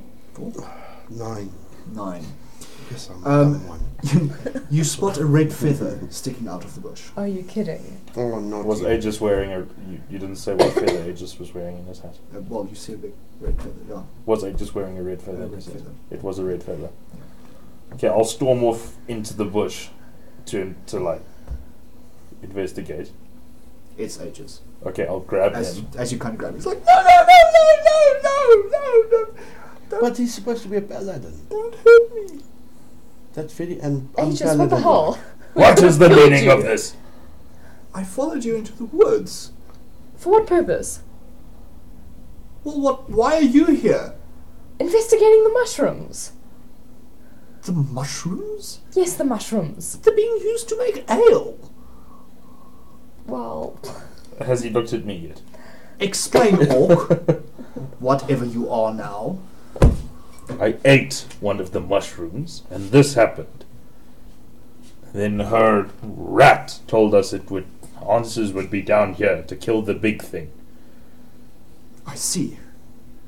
It must be a trap. Do not fear. I, Aegis Stormbringer, will save you. Oh, Ratty one. He storms off towards the right of you guys down the lake with his broadsword. It's just like sweeping mushrooms. You just see these little blue balls of mushrooms just flying everywhere, and he's yelling, "Die, mushrooms!" He's going down the way. I'm surprised he hasn't killed himself already. I'll follow, but I won't sheath my great axe. I'll still just have it. All right. Yeah. What do you do? I don't even know whether it's worth telling the oak, listen, this is not the problem. We need to catch Hoth. Well, not Hoth, we need to catch The big one. one of Valkyr or Asira. Okay. I'm going to tell him. All right. So I've got you're Dutch running courage towards now. them. I've got Dutch courage because I've got that ring. All right. So you're storming off towards them. Yes. Before you get there, what are you doing? Oh, well, you guys have kind of left me behind, so I'm just sort of gonna follow, but I'm not gonna rush. I'm not gonna rush to catch up. So you're just No. kind of following. Yeah. As you kind of get to him, everyone do another perception check for me. This dice is a problem. 18. My perception is Oh, fantastic, no, that's but anything alright. that involves actually doing 13. things is really horribly. 11. 11. 18. 18. You all hear this sort of hissing coming from the bushes as he's like, whacking away at these mushrooms. And you kind of start hearing these voices saying, "How dare you hurt the precious? How dare you? How dare you? Don't hurt the precious. Stop! Stop!" Okay, I'm kind of just going to stop, and I'm just going to let Aegis continue and see what happens to him. All right. Are you kidding? Oh, you've given up on him. If he must be bait for me not to be a rat, then he will be bait. Can I still see them and see what's going on? You kind of look towards, the origin of all of these sounds, and you can kind of see all these little, it's like these pairs of yellow lights, like almost like reflections, pop up everywhere from bushes and darkness. But I can still see Aegis in front Oh, of me yeah. and Kruska Yeah. stopped and all that well, kind of thing. You can't really see. Do you have dark vision? Yes. Do you? Yeah. All right. Fantastic. Yes. So you can see him. You Okay. just can't see Aegis because Aegis is way over there. However, you can see where there are mushrooms kind of like flying into every single Okay. direction. Okay, well, I'm gonna yell, Krusk, stop him! I'm not going to say anything. I'm not going to do anything. I'm just watching. Okay, I speak very loudly and with authority. Not that one of these dwarves don't have. So I stop right there. Stop right there. This is not the problem. Stop that. You're making trouble. But I command him to stop. Can't I? Isn't there some kind of persuasion or something? Roll for. There is persuasion as a skill, yeah. Roll charisma. Charisma, right? Charisma Well, makes sense. persuasion as a skill, which does use the charisma. Yep. So do charisma. That should be 7. He keeps on hacking away. He's like, "Begone, puny dwarf, for I am saving the ratty one." Have you caught up? What's To me. you? I don't know, maybe. Okay, I turn around If and you have, I'm just going to mutter to you. You just We tried. go towards them. I Okay. tried, you did nothing. He tried. So we tried. You did nothing! He tried. If he can't hear the dwarf, he can't hear me. Shh. I've given up on you. Your sense of smell has increased. Of course it has. No pun intended, but something smells fishy. Can I start walking towards the lake? Towards the lake. Yeah. Alright? That scale you found on Hubert, Mm-hmm. was it like attached to him? Was it just in his fur? In his fur. Okay. You thought you were going to turn into a fish now? I just want to play my orc. D&D 101. Don't give the GM ideas. I just want to be the orc. I rolled up this character years ago and I just want to play as the orc. But now I'm a rat. Hey. Everyone roll perception again, please. 20. Can I Natural roll on the 20. cloth? Yeah, roll it. That's better. 14. 14. 15. natural 20, 15. 22 in total. 22. See, like I'm so perceptive, but as soon as I want to hit something, no. My initiative is 7. You all kind of hear this this hissing just die out, and Aegis is still whacking away, and then you all see where the little yellow lights were quite low by the ground. 2 red little lights pop up much higher, saying, "Don't hurt the precious. Stop him. Stop it. You're hurting them. Stop." Like, is it 2 eyes sort of how high off the ground? About as high as a humanoid. Okay. So, How close to Aegis? Not so much close to Aegis, more closer to you guys. Okay, so Aegis is not a... It's not like it's about to munch him. Can't we drug the Aegis? I'm not worried about him anymore. And shoot him with a I'm worried about poisoned those arrow things. or something. So are we Let at them least out. fairly close together now, the 3 of us? Yes, Mm. yes. I assume you guys are pretty close together. You rolled natural 20. Your your enhanced rat-like senses can make out the silhouette of a similar creature as what you're assumingly becoming Oh, okay. a rat inside thing. the bushes. Okay. Can I take out my javelin and throw? Okay, everyone roll initiative again. Flip, why were you taking... Because I don't want to be a rat thing. 17. 9. 19. No, initiative. See, as soon as I want to, like, No, actually hit initiative something. No. 15. Sorry. This orc that is, like, primed for combat can't do anything. Because you're a rat now. I know! So bad. Jonathan, what was your... 9. Okay. Aegis Stormbringer is still going down the coast. Just Let him whacking. do his thing. He's not helpful. Yeah, he's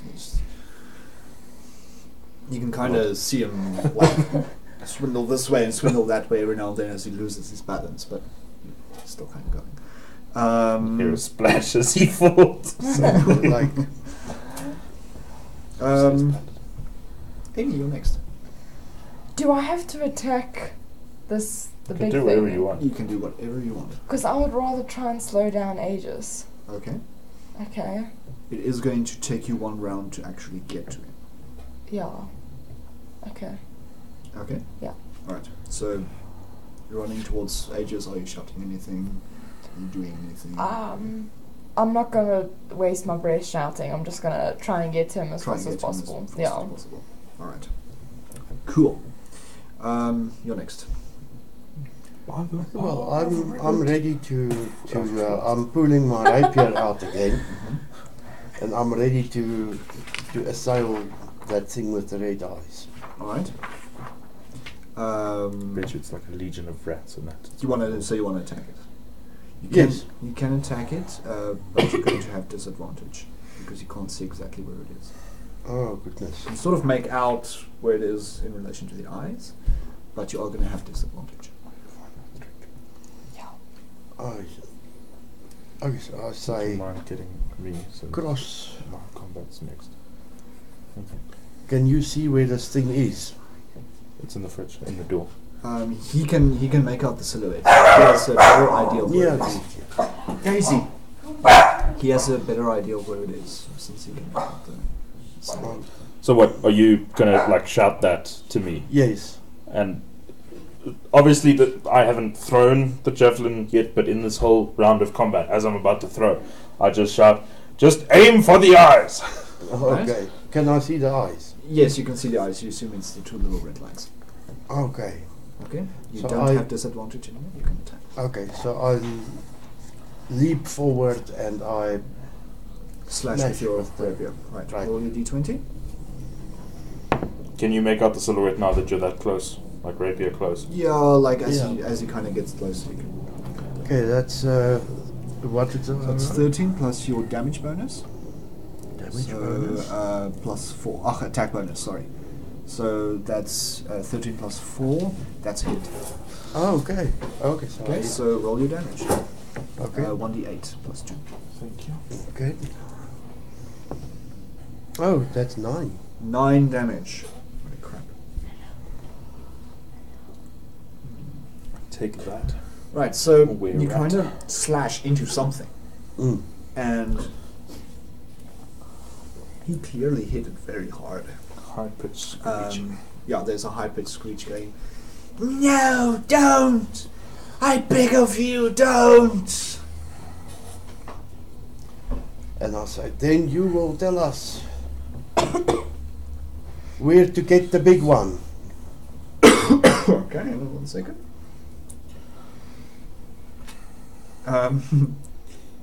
So, Krusk is next. Okay, instead of throwing... Hello, dog.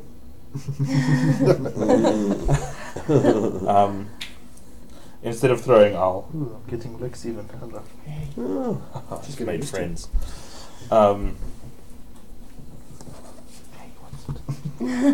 Sorry, dog is important.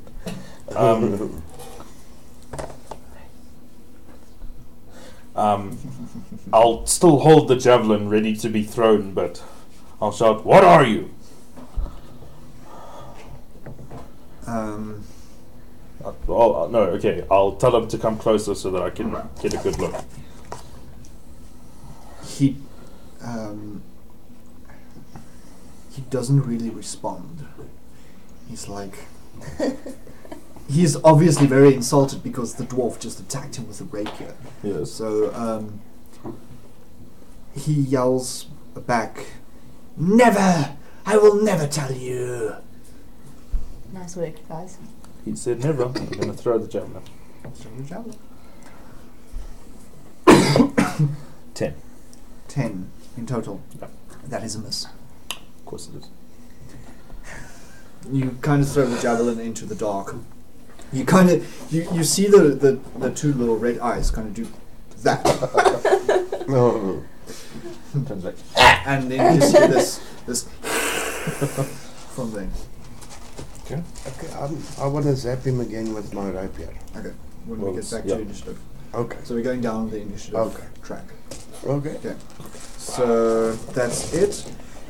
He then he kind of does this and hisses at the half orc, and then he turns his attention to you because you just kind of hit him with the sword. Yeah. He lunges towards you with his nails, with his claw. And what's your AC? Well, he hits an AC of 8 armor class, so you don't have to roll anything. Okay. Something like that. Okay, so that's... No, he misses. You Okay. can just say, so I'll say the AC, I'll say 7, Okay. and you just say hit or miss. You don't have to say Okay. whatever. the number is. Let's... Okay, so it's a miss. He obviously is hurt. He kind of slashes into something next to you. You don't know what. You hear some screeching next to you and a whole bunch of scuttering of whatever it is that is at your feet at the moment. Oh, goodness. How far away is it? So 15 feet. 10 Okay. feet. Right. okay, but which from me, brings that's us- screeching, scattering in the bushes. Yeah, you can just kind of feel Is that these things something by else? your It's feet. not him. It's not that thing. It's something else, or it's many other somethings. But we'll Oh, get back to goodness. that just now. Okay. Aegis is still whacking away at mushrooms. Stupid idiot. You see, he now let go of his sword. He's now just grabbing mushrooms, just like throwing them out into It's the. got enthusiasm. It doesn't have Okay, anything else. which brings us to Amy. Yes. Okay, I've caught up to him, have I? You have. He is now on his knees, plucking out mushrooms and just. Okay. I'm going to cast Minor Illusion, Okay. which is a cantrip of mine. So basically, I just want to make him think that he's in a cage and that he can't move. Okay. Shoot. Yeah. All right. Is there any DC throw he needs to? tell you Will you now. please bring it up? Thanks. It's literally just a minor illusion. Minor illusion. Create a sound or an image of an object within range. Okay. So I'm assuming you're going to create an object. You're going to make it look like he's in a cage. Yeah. If you create an image, such as blah blah blah, no larger than a 5-foot cube, can't create sound, light, or smell. Physical interaction with it reveals it to be an illusion because things can pass through it. But yeah, I guess you can make a 5x5 cage. Yeah. Although he's probably taller than that. Yeah, you'll roll into a ball. It's fine. Well, he's on his knees at the Yeah. moment, so Yeah. yeah. Right, so you're going to do it. There's no DC No. save that he needs to make. Okay. So you cast it and, there's this bunch of sparkly lights going about and he's going like, what the fuck is going on now? And he's presumably in a cage. Yeah. He now panics. It's like, I'm in a cage! I'm in a cage! I'm in a cage! I'm in a cage! I'm in a cage! He's completely freaked out right now. Okay. But no more mushroom pulling. Okay, fantastic. I'm just gonna shout at him to be like, stay still, I'm gonna help you. Even though, yeah. Something that you can do for that. Persuasion. Persuasion. Must I Persuasion's good. persuade him to stay still? Yep, if that's what you want to do. Please let it be a good one. Ooh, 6. 6 in total. Yeah. He goes, I'm in a cage! I'm in a cage! I'm in a cage! Who are you? I'm in a cage! I'm in a cage! I'm in a cage! I can't believe a paladin behaving Just like leave this. him. Just leave him. I'm leaving. Which brings us to Duridan. The rat creature just attacked you. Okay, I'm gonna defend myself Alright? Are you With- gonna... with the rapier, of Okay. course. Or I can maybe, You rapier. can use the rapier if you like. Okay, So roll your d20 and add 4. okay. 19. That is a hit. Okay, and So then the roll your damage. d8 plus 2. 7. 7. So 9 plus 7. Okay. He, you definitely, you stab him somewhere vital. As you stab him, he goes, no! Don't! I beg of you. I say, talk, will you talk? Tell us where the big one is. Oh, does he even understand what I'm saying? He replies with, how can I speak to you when you try to kill me? I will stop killing you if you start speaking. I will start speaking once you stop killing. Well, there we have a deal. Talk. And I pull back my rapier. Ah, I bleed. Which brings us to Krusk. So I unsheath my great axe and run over, but don't attack. I just want to hear what he says. Alright. So you're just running over to him. Yeah, I've got it ready, and I'll say something like, "What did he say to you? How can I speak if you're killing me?" Yes. And I'll say, "If you don't speak, we will kill you." Yes. So you do that. He kind of calms down.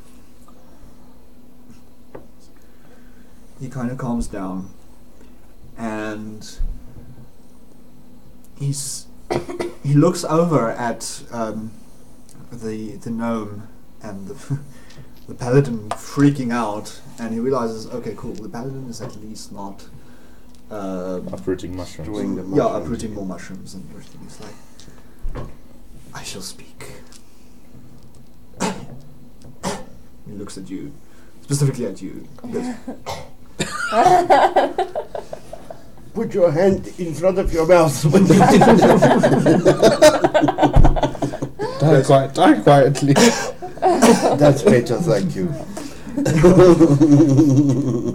he explains to you, well, he goes, we are known as the unclean.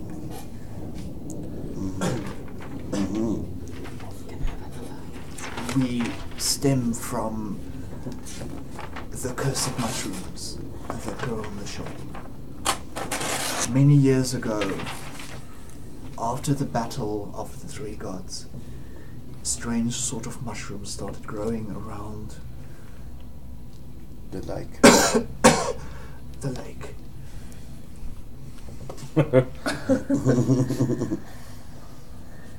He continues to explain to you guys that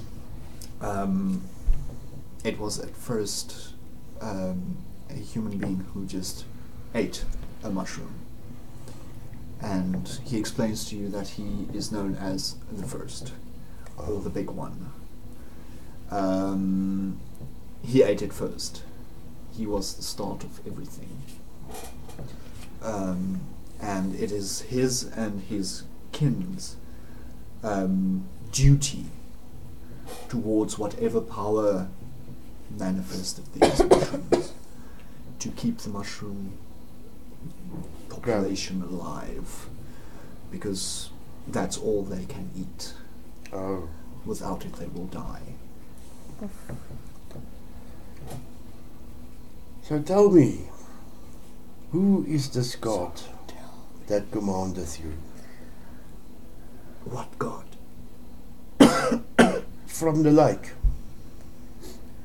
We do not know its name. Where is the first? I am the first. I just told you so. The half-rat has no ears, and yet his hearing should be heightened. Well, tell me, we need to get the antidote for my friend over here. There is no antidote. He will become one of the unclean, just like the rest of us, Oh and no. live out the rest of his days as a mushroom farmer. Oh no, he won't. Is it still my round? Can I still swing at him with the great axe? We can. Okay. No, actually, it was his round now. So that brings us back to H. Stormbreaker, which is still freaking out in the cage. Amy, you're up next. Will it take me another round to get back to where they are? Okay, I'll make haste. Okay, so you're running back towards them. Mm. Does the spell have any time limit attached to it? 1 minute. 1 minute. Oh, that's expired already. Yeah, I'm pretty sure that's up. It's well, you all have your backs turned towards the paladin. That brings us. Okay, you just went. You went. Nico, Jordan, what are you doing?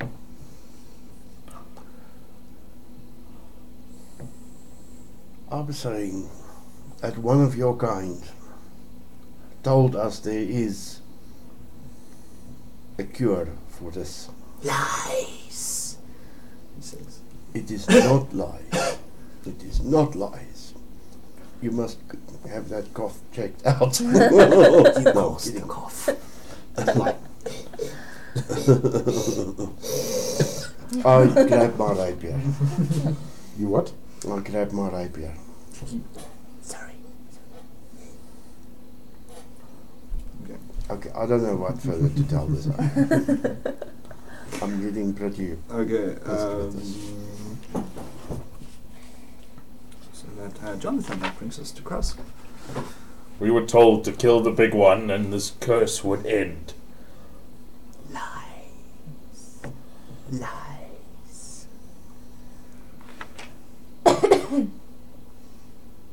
It's the only lead I have to go on as I unsheath my great axe. No. No. Please, I beg of you.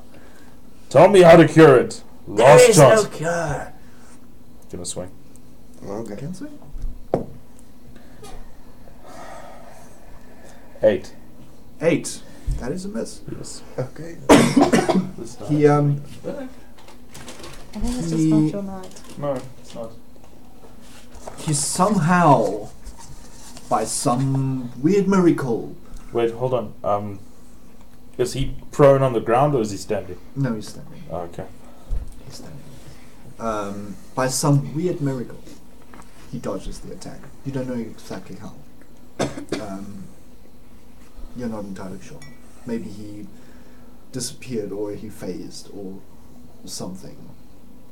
But you could have sworn your attack went right through him. Okay. Which brings us to... Are you just going budget? No, actually, back to the one, the rat. He looks at you and says, "Why? Why do you want to kill me? We live in peace around this lake. We bother no one."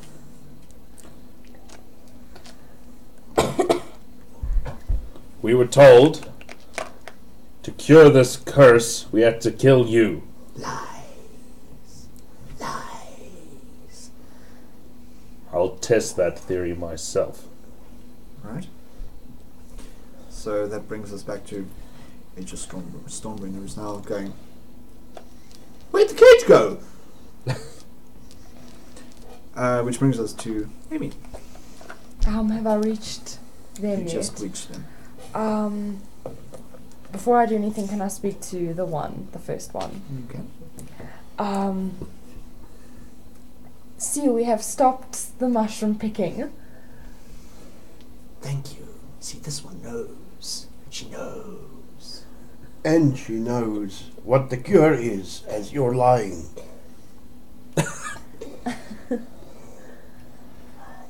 That must be TB.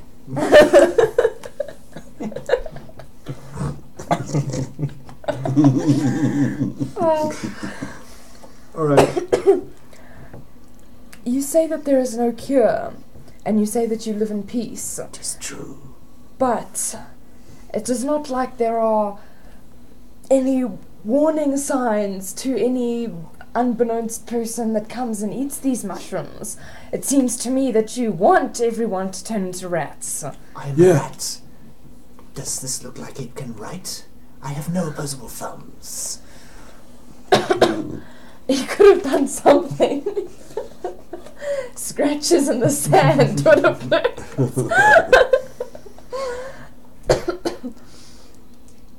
He thinks a little bit, and he says, "What if I vow to make signs?" Sad. That's still not what we want to hear. Yeah, it doesn't fix our current problem.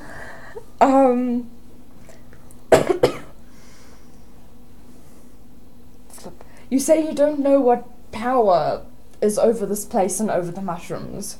I know not.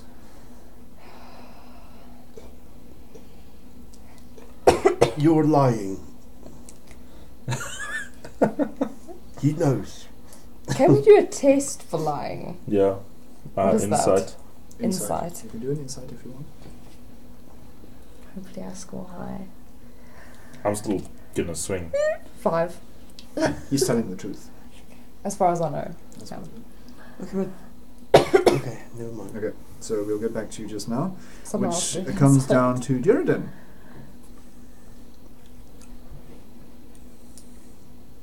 If you tell the truth, then that means my friend here is cursed.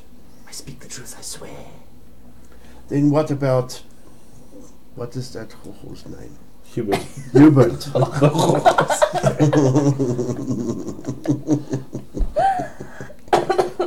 What about Hubert? It's your word against Hubert. Hubert. I should have known. Hubert is a lying little mongrel. He seeks to overthrow me. He seeks to take what is mine. What is your- He's all we have to go on. So I grab my rapier. Okay. Okay, here goes. Wait! What do you have that Hubert wants? Power. What power? Lots of power. Mystical power. Power to heal. Heal or die. Heal or die. Heal him or die. I told you there's no cure. The ribboned one lies. Okay, I've had quite enough of your nonsense. Can I roll? Oh, it was meant to be a 1. What's it? I One rolled a 1 there and a 1 here. Destiny. Okay, plus. Oh, Doesn't dear. even matter. You swing your sword and it hits a branch or something from a nearby bush. He looks at you and says, "You call that an attack? The babies say- have more ferocity than you." A what? I give you one last. Oh. The beast. Did he say the beast? The babies. The babies. Apparently the dwarf can't hear either. Okay, and the dwarf just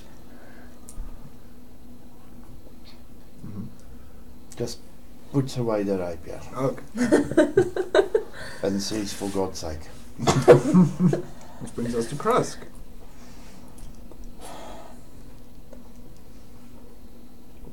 Which is the deaf dwarf. Sure. Deaf dwarf. Content Matt! Oh my god, you're alive! Yes, the dwarf is apparently deaf.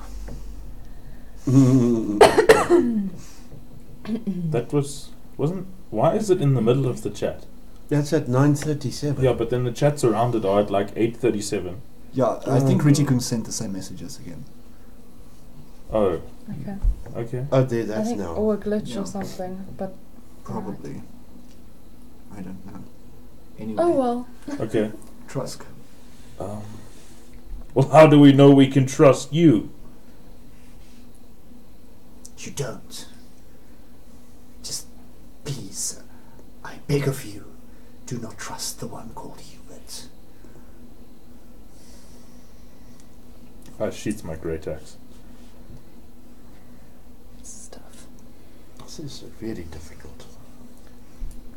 Okay. Which brings us to the rat. Sorry, what? The Oh, rat. him. Thought Hubert was somebody there. Do you have any sort of weapon out? No, not at the No. moment, Okay, no. I need to see sheath your weapon. Yes. I take it you trust me now. Weary. Yeah, trust is a bit of a stretch. But there won't be any more violence. No more violence? No more violence. Against me? No? Oh. I won't promise anything.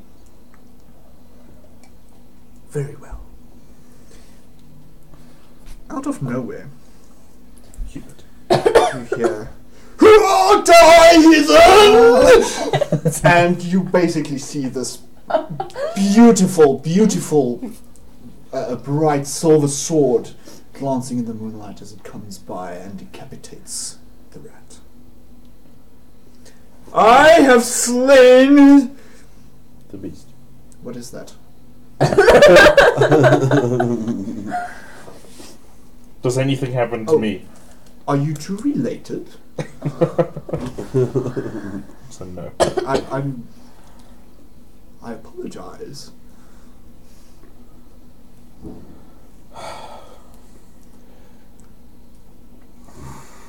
You kind of hear a I'm sorry. whole bunch of Skittering. skittering inside the grass, and you hear these voices, and they sound like children. Oh, the babies. Like, we're saved. We're free. You saved us. Well done, You Aiden. saved us. And the more you listen, the more of these little voices come out. You saved us. You saved us. You saved us. You saved us. Dog barks in the distance. You saved us. Hey. It's too long. Oh, it's That's what? Too long. It's, It's at the back. Yeah. Okay, I'm gonna take 2 drags from a cigarette. Okay. Okay. Okay. This is very difficult. Huh? Yeah, wow, it was quite an encounter Is there. there any way to... Content Matt. Hey, the babies are happy.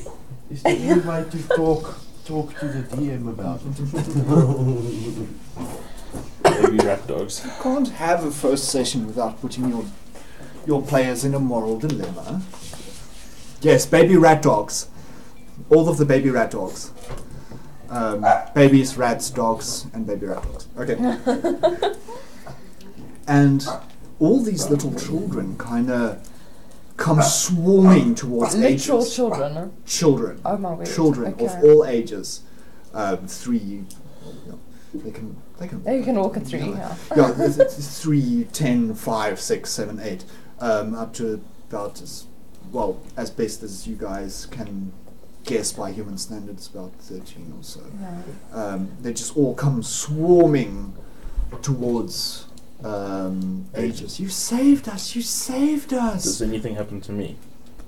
No, you're still rat-like. Yeah, kill Hubert. That means that there's probably a little child in my bedroom at the inn. Possibly. Which is a bit creepy. Kitty says hi as well. Hey, kitty! Yes, the children are wagging their tails. Is this Matt that we played? Yeah, that we played everyone was John with. Hi, Matt. Hi, Matt. We miss you guys. Jesus. Where are they? They're probably at home. The way you said we miss you guys, like they had moved to another country. Oh gosh, no. No, we just haven't roleplayed since we played everyone as John. Okay. Yeah. So anyway, so yeah, and they kind of start leading him towards the town. What are you guys doing? Reluctantly following. Yeah, I'm just gonna be like, I can't believe Aegis actually did something good. Okay. Like, We had died. This crowd of children, all along with Aegis and you guys at the back, kind of swarming to town, and everywhere you can see doors opening and children running to their homes and parents hugging their children and oh my gosh, he's back, she's back, thank you Aegis, thank you Aegis, we owe everything to you Aegis, thank you everyone. And he dragged the carcass of the thing along with him. He actually did labour. And he walks into the inn and he bellows, I have slain the beast! And everyone cheers and crowds and they all crowd around him. Tell us how. And he tells this amazing story about how he heroically slayed this beast.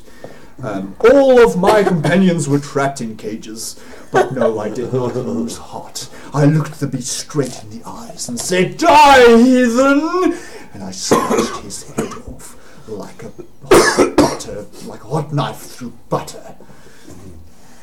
Is everyone distracted? Can I go up to the room? Everyone is distracted. They're not paying any attention to you. No, I'm going to your room. Is anything in the room? Where's Hubert? On the pillow, there is a blue collar with a little bell with the name Hubert on it, gently put down. That's all you see. it was a trick. Oh, sorry, I'm not there. My bad.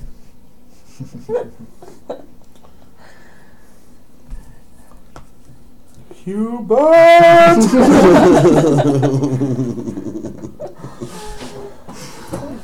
Can I do like a perception or investigative check to see, like, are there windows open? Did he jump out the window? Do a perception. 20. The window's open. Did you use your perception to see if the window's open? Like, do I see paw prints anywhere? Are there footsteps? Is disturbing of the dust? Nope. Disturbing of the dust. Nope, just an open window. The curtains blow gently in the breeze. God, I miss Hubert. I'm gonna kill your fucking dad.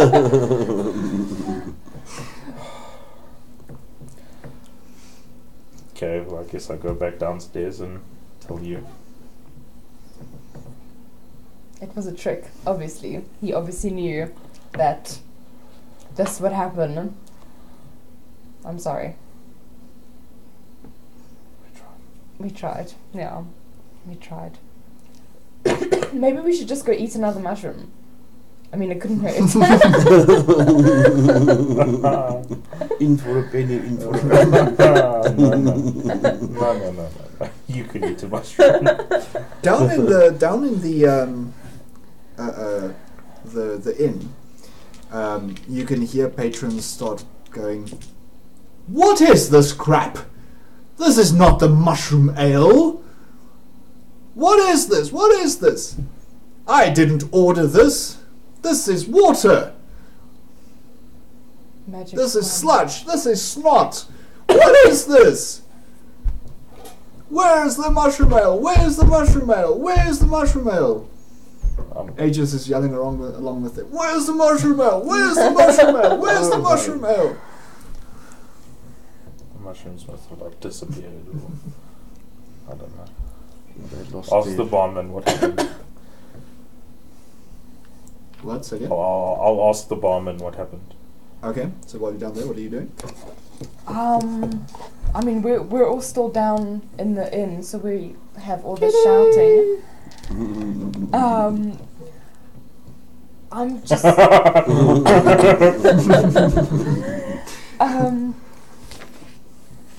I'm gonna say to Durden, obviously the magic of the I'm not mushroom. Obviously the magic of the mushrooms is gone. Yes. And now the ale is simply just ale. Or water. Mushroom slush. Yes. That must mean that if you eat another mushroom, I disappear. no, it might reverse what happened. Bet you there aren't any mushrooms by the lake. There's like hundreds of them just lying on the ground from being pulled up for ages. Is that a Hubert Sparrow quote content, Matt? Why are all the mushrooms gone? Oh. Mushrooms. Where have all Mushroom the slush. what gone? Where's what? Where's all the kiddies?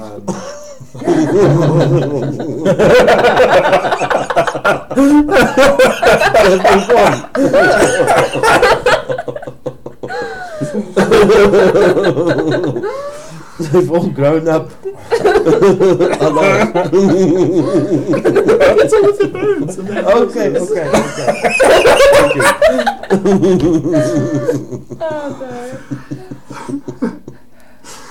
Oh Sorry, I was outside. It's okay.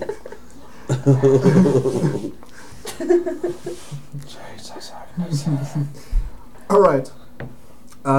So you go down to the to the bartender, and he furiously explains to you that this is the mushroom ale. This is made from the mushrooms that you brought them. Does he still have any left or? He turned them all into ale. Okay, I'm looking at the story. No, you're thinking. just watching. No. Can I say something? Okay. I say, maybe a green ale for my friend. He looks over at you and says, "It's the dwarf. Oh god. The dwarf brought this curse upon the town." I did not. Shun the dwarf. The bartender starts chanting, "Shun the dwarf. Shun the dwarf. Shun the dwarf. Shun the dwarf." Everyone starts chanting, "Shun the dwarf. Even Aegis. Shun the dwarf. Shun the dwarf." Aegis starts chanting, "Shun the dwarf. Shun the dwarf. Shun the dwarf."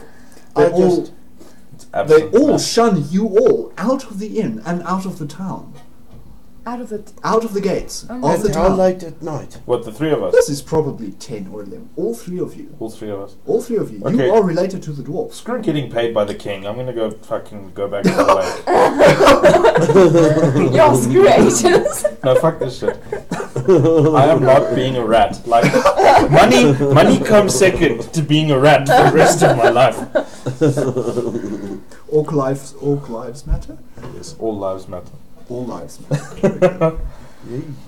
Even a rat's love. No, not you. Okay. Okay, I'm gonna head back to the lake. You're gonna head back to the lake. Yes. All right. Yeah. Let's go back to the lake. Me too. Okay. Although Screw I'm this town. disappointed. Can I throw a disappointment roll?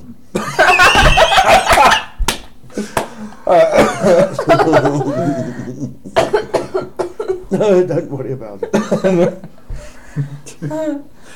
Rolls a 1 on the disappointment roll. You are mildly satisfied with your This is actually the best you've been treated since you arrived. If you really want to, insight. No. Okay, inside. I'm very disappointed at okay, must I put my hand here? I'm very disappointed at Aegis. Very, very I disappointed. think at this point, who you are. Okay. So I'm. Okay, so I'll throw initiative. initiative. Is it initiative? Maybe I need to kill him. Uh-huh, 17 that's good. Maybe I'll plus, just start killing things your until I turn back. insight. Minus Kill 1. the entire 16. town. 16. Yeah. Kill Aegis King. is no, the the king spawn sent of us Hoth. this way. Let's kill him. Is what? Aegis, as far as you concerned, Aegis is the spawn of Hoth. Oh, not Mm. really. Is No, the no, what? no, no, not really. Not Okay. really. It's No, the spawn no. of Hoth. No, it's like saying someone is the spawn of Satan. Oh, spawn of Hoth. Okay, I really didn't get that. Now I do. Okay. Good luck for the exam. Bye, Kitty. Good luck with the exam. Bye bye. Enjoy it. Fuck he's the king. Oh, Aegis isn't the king. Mm. Aegis is a Paladin. paladin. I'm still gonna kill him. Oh, and everyone just loves Aegis. Especially the half-orc. Half-rat. Half-rat orc. Maybe we must just I am camp somewhere. half human, thank you. Camp on the bridge. You can camp on the bridge. Have we made it to the lake yet? You are we're down going by to the lake, yeah. Oh. Are the mushrooms still glowing? No, Didn't think so. no. They Are are they now a faint shade of grey. Are there still mushrooms though? No, still mushrooms. Yeah, I'll eat a mushroom. It tastes like mud. Yeah. That's fine. Does anything change though? No change yet. You kind of do realize that your sense of smell and your sense of hearing has dumped down a little bit. I'll eat another mushroom. Use another mushroom. It still tastes like mud, Okay. but no changes. Oh, give it a day or two. Sound like the doctor. No, There's a cream for that. It takes a few hours to kick in, don't worry. Kill a half orc, rat, half human. You assume my parents are human. Don't assume things. You said you were half human though. But he assumed. Oh yes, that's true. A half orc doesn't necessarily mean he's half orc, half human. Yes. I know I did say it, but that was after he. He has the most disappointing high ever.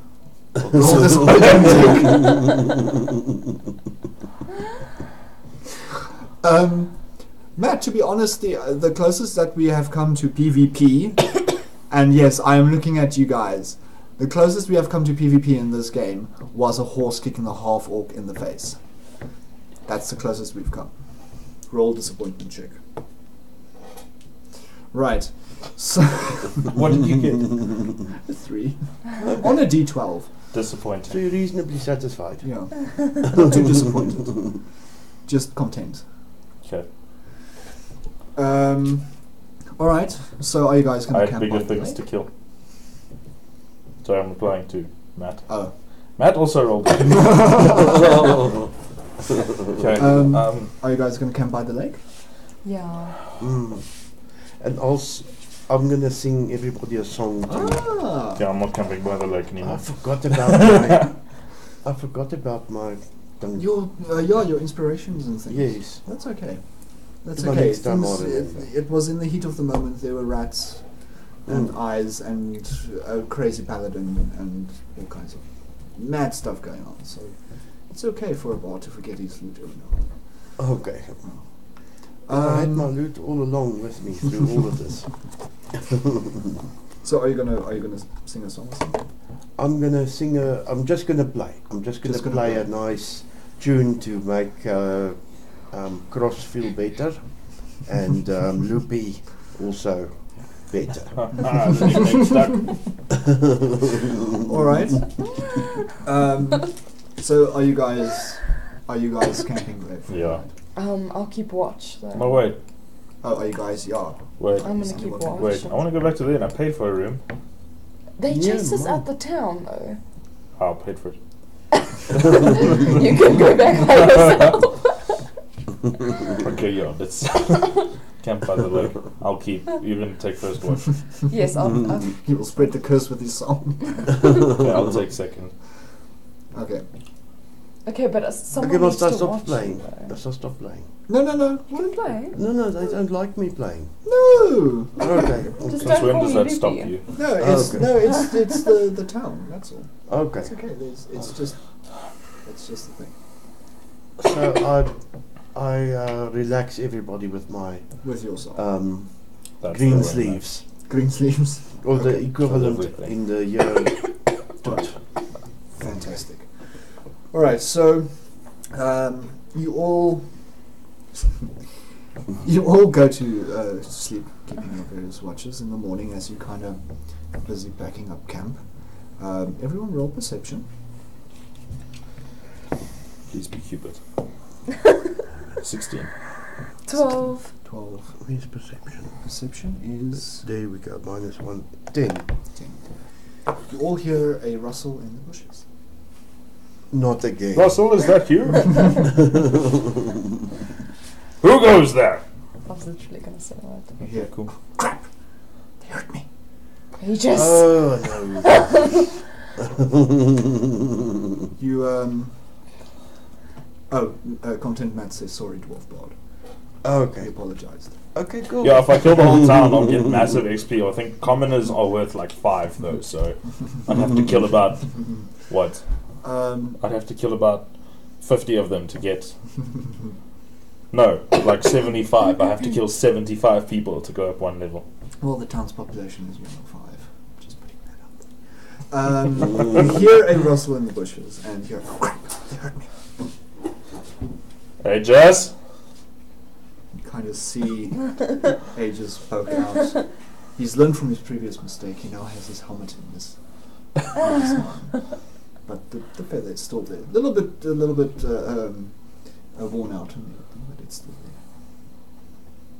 He looks around and goes, "One of you, fetch my horse." Okay, we know who's going to do that. Can I stand up and walk up to Aegis and punch him in the gut? Sure. Why not? 16. 16. That is a miss. A miss? Yeah. That is a miss. Yes, then there must be very high standards for this oak. You actually hit him in the gut. You connect. Yeah. And He's got armor on. the armor is actually so solid that you take 2 damage. Okay. Ouch. Oh, no. But I have Orc Fist. He looks at you and goes, "Ha-ha! No one can penetrate my impenetrable armor! Now go fetch my horse." No, I'm walking away. Done with this. Alright. You too? Loopy first. Sorry, what's your name properly? Oh, it is Loopy. No, it's Luke. It's just Luke. The nickname. I just made quick notes. Loopy Knackle. No. Anyway. No. Aegis, you guys thrown out the town. Why would we help you? For I am Aegis, and you were decreed by the king. I Yeah, have as the he- contract as- right here. As he says that, I don't remember me signing walking the away. Fuck the king! Do you know where that's from? Fuck the king. Yeah. Mm-hmm. Game of Thrones. Game of Thrones. When it's the defense of King's Landing and Tyrion's telling the Hound, you swore an oath. You're a king's guard. He's like, fuck the king. Fuck the city. Loopy. No, it's Luke. Gosh, okay. Just say your anyway. full name. My full name is Luke Motterneckle. There we go. So for short, Okay, it's just alright. Luke. Fuck the king. There we go. That's Matt on the chain. Monty Knackle. Yeah. Luke Monty With a Knackle. K in Knackle, ne? Yeah, But that's my Knackle. surname, yeah. I wrote Luke Motter. So the telephone gone horribly wrong. And he looks at you, and he shouts up at the orc. He's like, "But the decree! The decree!" Fuck the decree! He looks at you. The decree? The decree? Can I try and snatch it out of his hands? Go for it. Sleight of hand. So, sleight of hand. Yeah, sleight of hand.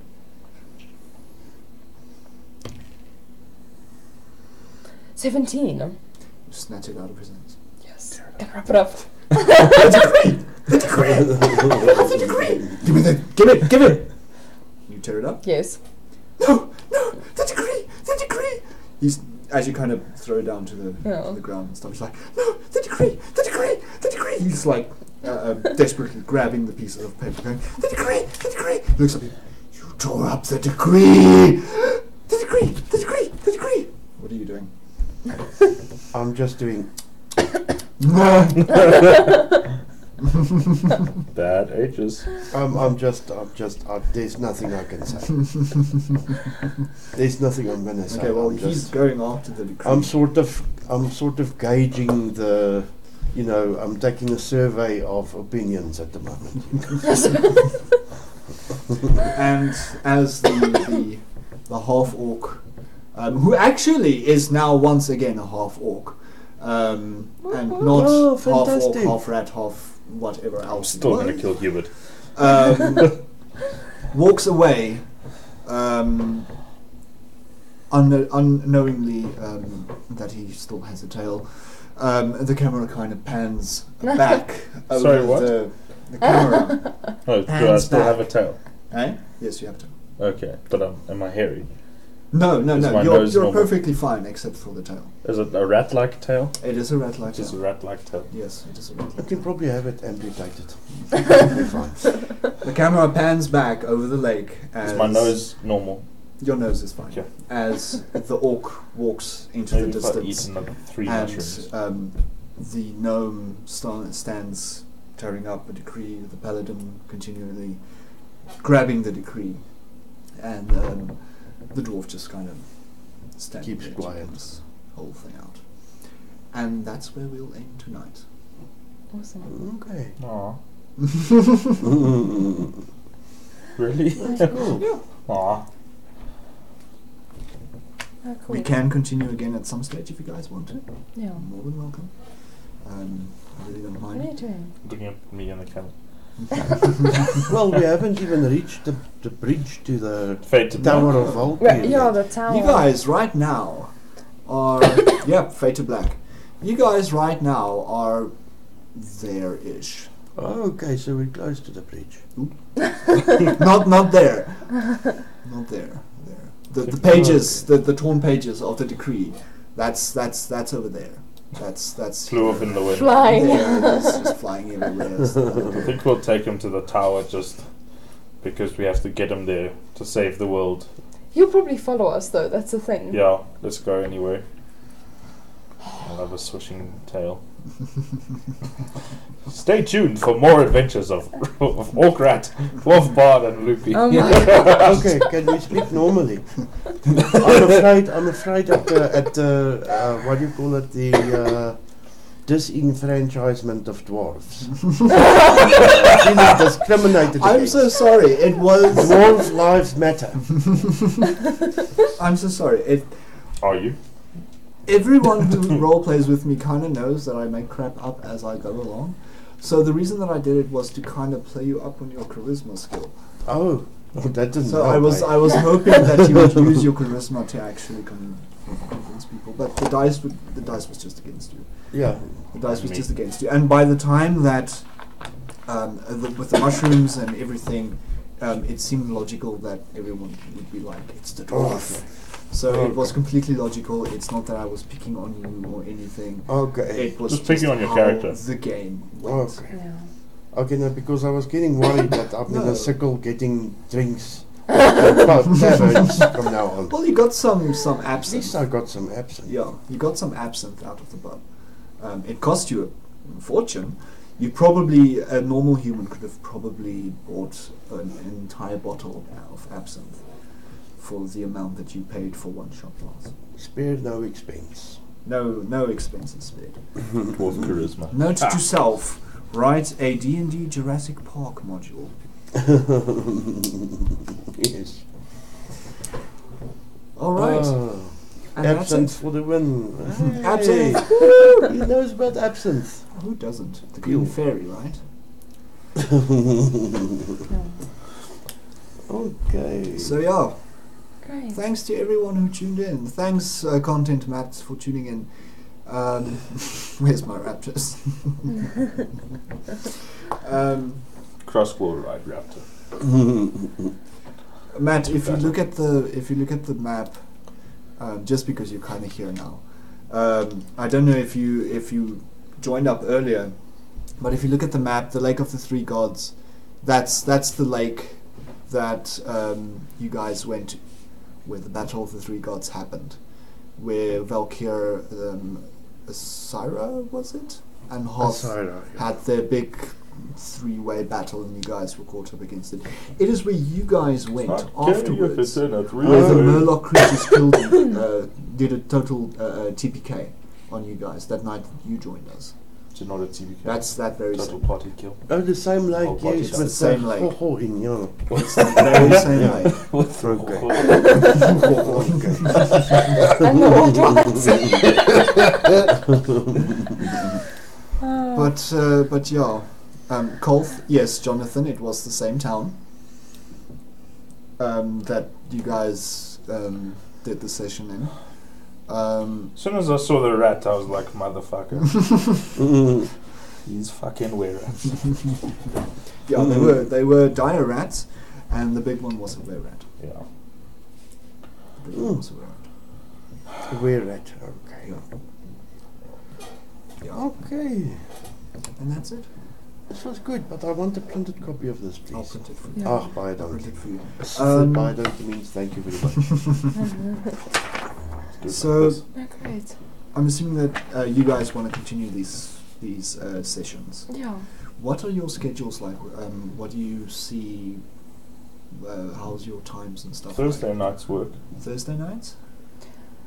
Yeah. Look, For the foreseeable future, yes. okay. I mean, this. I do have exams coming up as well. but- Yes. Yeah. So obviously exams and all those things. It's Yeah. like cool. It's not like we're running a major TV show here. So Yeah. obviously when exams and those kind of things come in, like we don't have to do it every single week either. It'd be amazing if we do, because gosh, I miss Jimmy. It'll be great if we do, but like if you guys want to make it like every 2 weeks, every 3 weeks, once a month, or whatever, then that's totally understandable as well. As long as I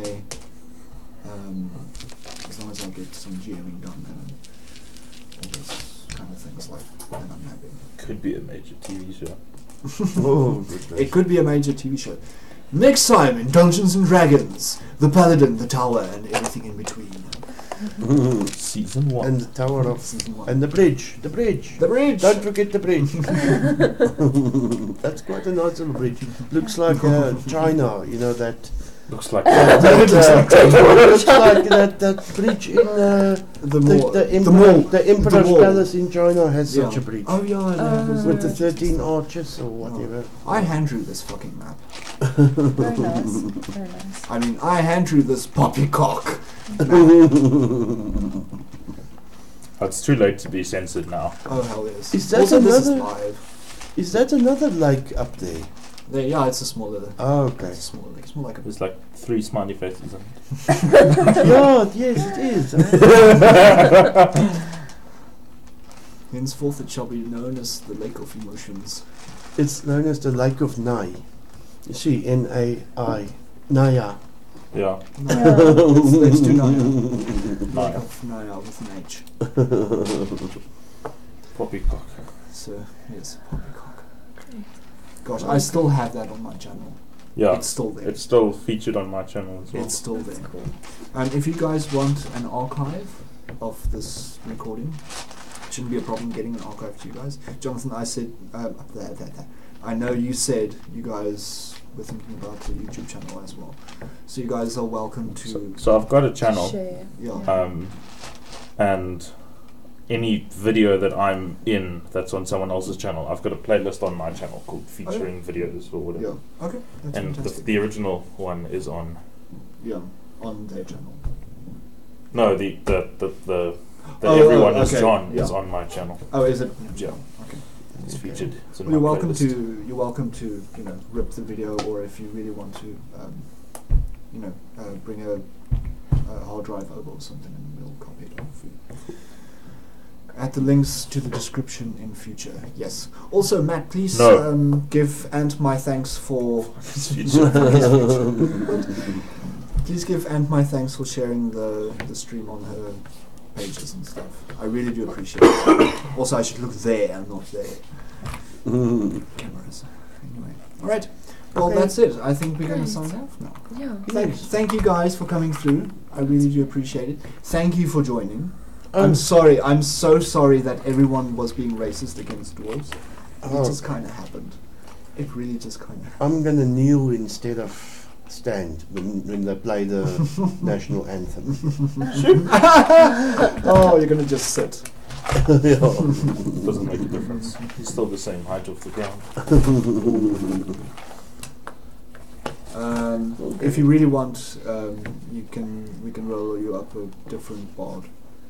No, the board is okay. Otherwise, the dwarven racism is going to continue. I'm just worried about this dice. It's not doing too well. Well, we can go buy the Nexus and get you a set of dice. Yeah. For the set. Yes. Yeah. Awesome session, guys. Thanks, Session. Matt. Thank you. Thank you. Thank you, Matt. I'm glad you enjoyed it. I'm glad everyone enjoyed it, Yeah. including you guys, and I enjoyed myself so much. Like once I actually Great. got into the swing of things again, yeah. Yes, Also- but this was difficult. I wanted to put a disclaimer thingy saying, DM, listen, we're class 0, class 1. Don't give us grade 4 stuff, Well, if anything, you had the Paladin to back you guys up. Yeah. Pretty sure he would have helped you guys, right? It's just this. Oh, ages. I'm surprised he didn't eat so much. What do you mean, Farquaad? He actually passed his constitution. Oh, Otherwise, okay. he would have eaten mushroom. Oh, Also, okay. Matt says dwarven racism is normal. Oh, okay. Ciao, Matt. Thanks for joining. Bye-bye. Right. Okay, guys. Thanks to everyone who joined in. Thank you guys Cheers for joining from in. South Africa. And, from South Africa. We'll see you guys next time. Ciao. Bye-bye. Sorry, I left already. There's a dog.